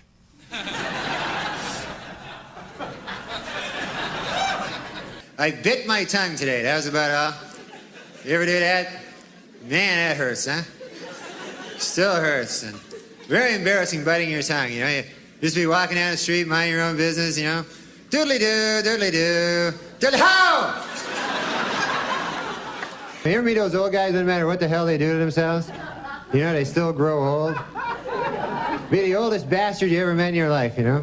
I go, every day I smoke 4 packs of cigarettes. I drink a bottle of Jack Daniels, and I hit myself in the head with a shovel every day. So it's Mr. World contest on the TV. You ever see this? Big bodybuilding contest, the Mr. World. So this guy wins it. He's the best in the world. He's Mr. World. So then they say at the end, they say, hey, don't miss next month, the Mr. Universe contest. I don't know about you guys, but I'm putting my money on Mr. World on this one, you know. I have to buy something to protect it, you know, and then I'd be out, be shopping for Wolverines the next day, you know. I'd be going, what do you got in a timber wolf? Show me something in a timber wolf. What do you got? You got anything in a timber wolf there? What do you got? Okay, well, hey, that's it for me, huh? Hey, you guys have been great. Hey, enjoy this. Good night.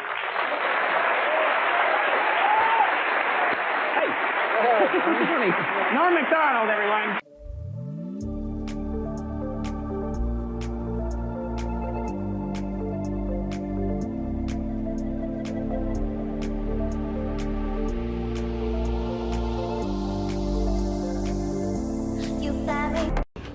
Because millions of people don't have any food in the world, so let's eat. So much to share, so much to eat. It is a big problem not only in Africa but around the world. It would be nice. But there are those who are less fortunate. Perhaps you could Yes. comment on those people for us.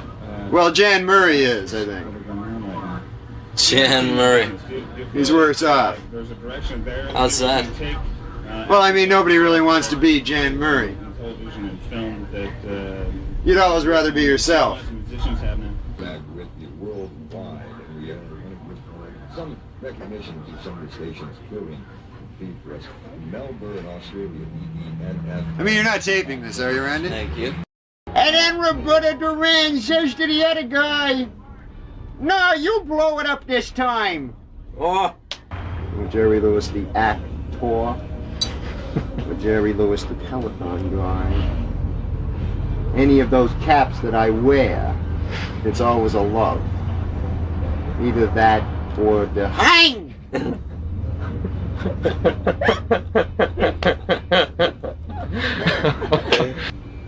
That feeling that what it is that a creative person does, whether that be as an artist or as a creative source. You could say source, that's your word. Genius. Genius would be more my word. My next guest is Mr. Bill Cosby, the man who's done more commercials than Bruce Jenner. Dino, man, it's me. Bill couldn't be with us. I guess that's perfect. And you only have one tape with one song in it. Yeah. Yeah.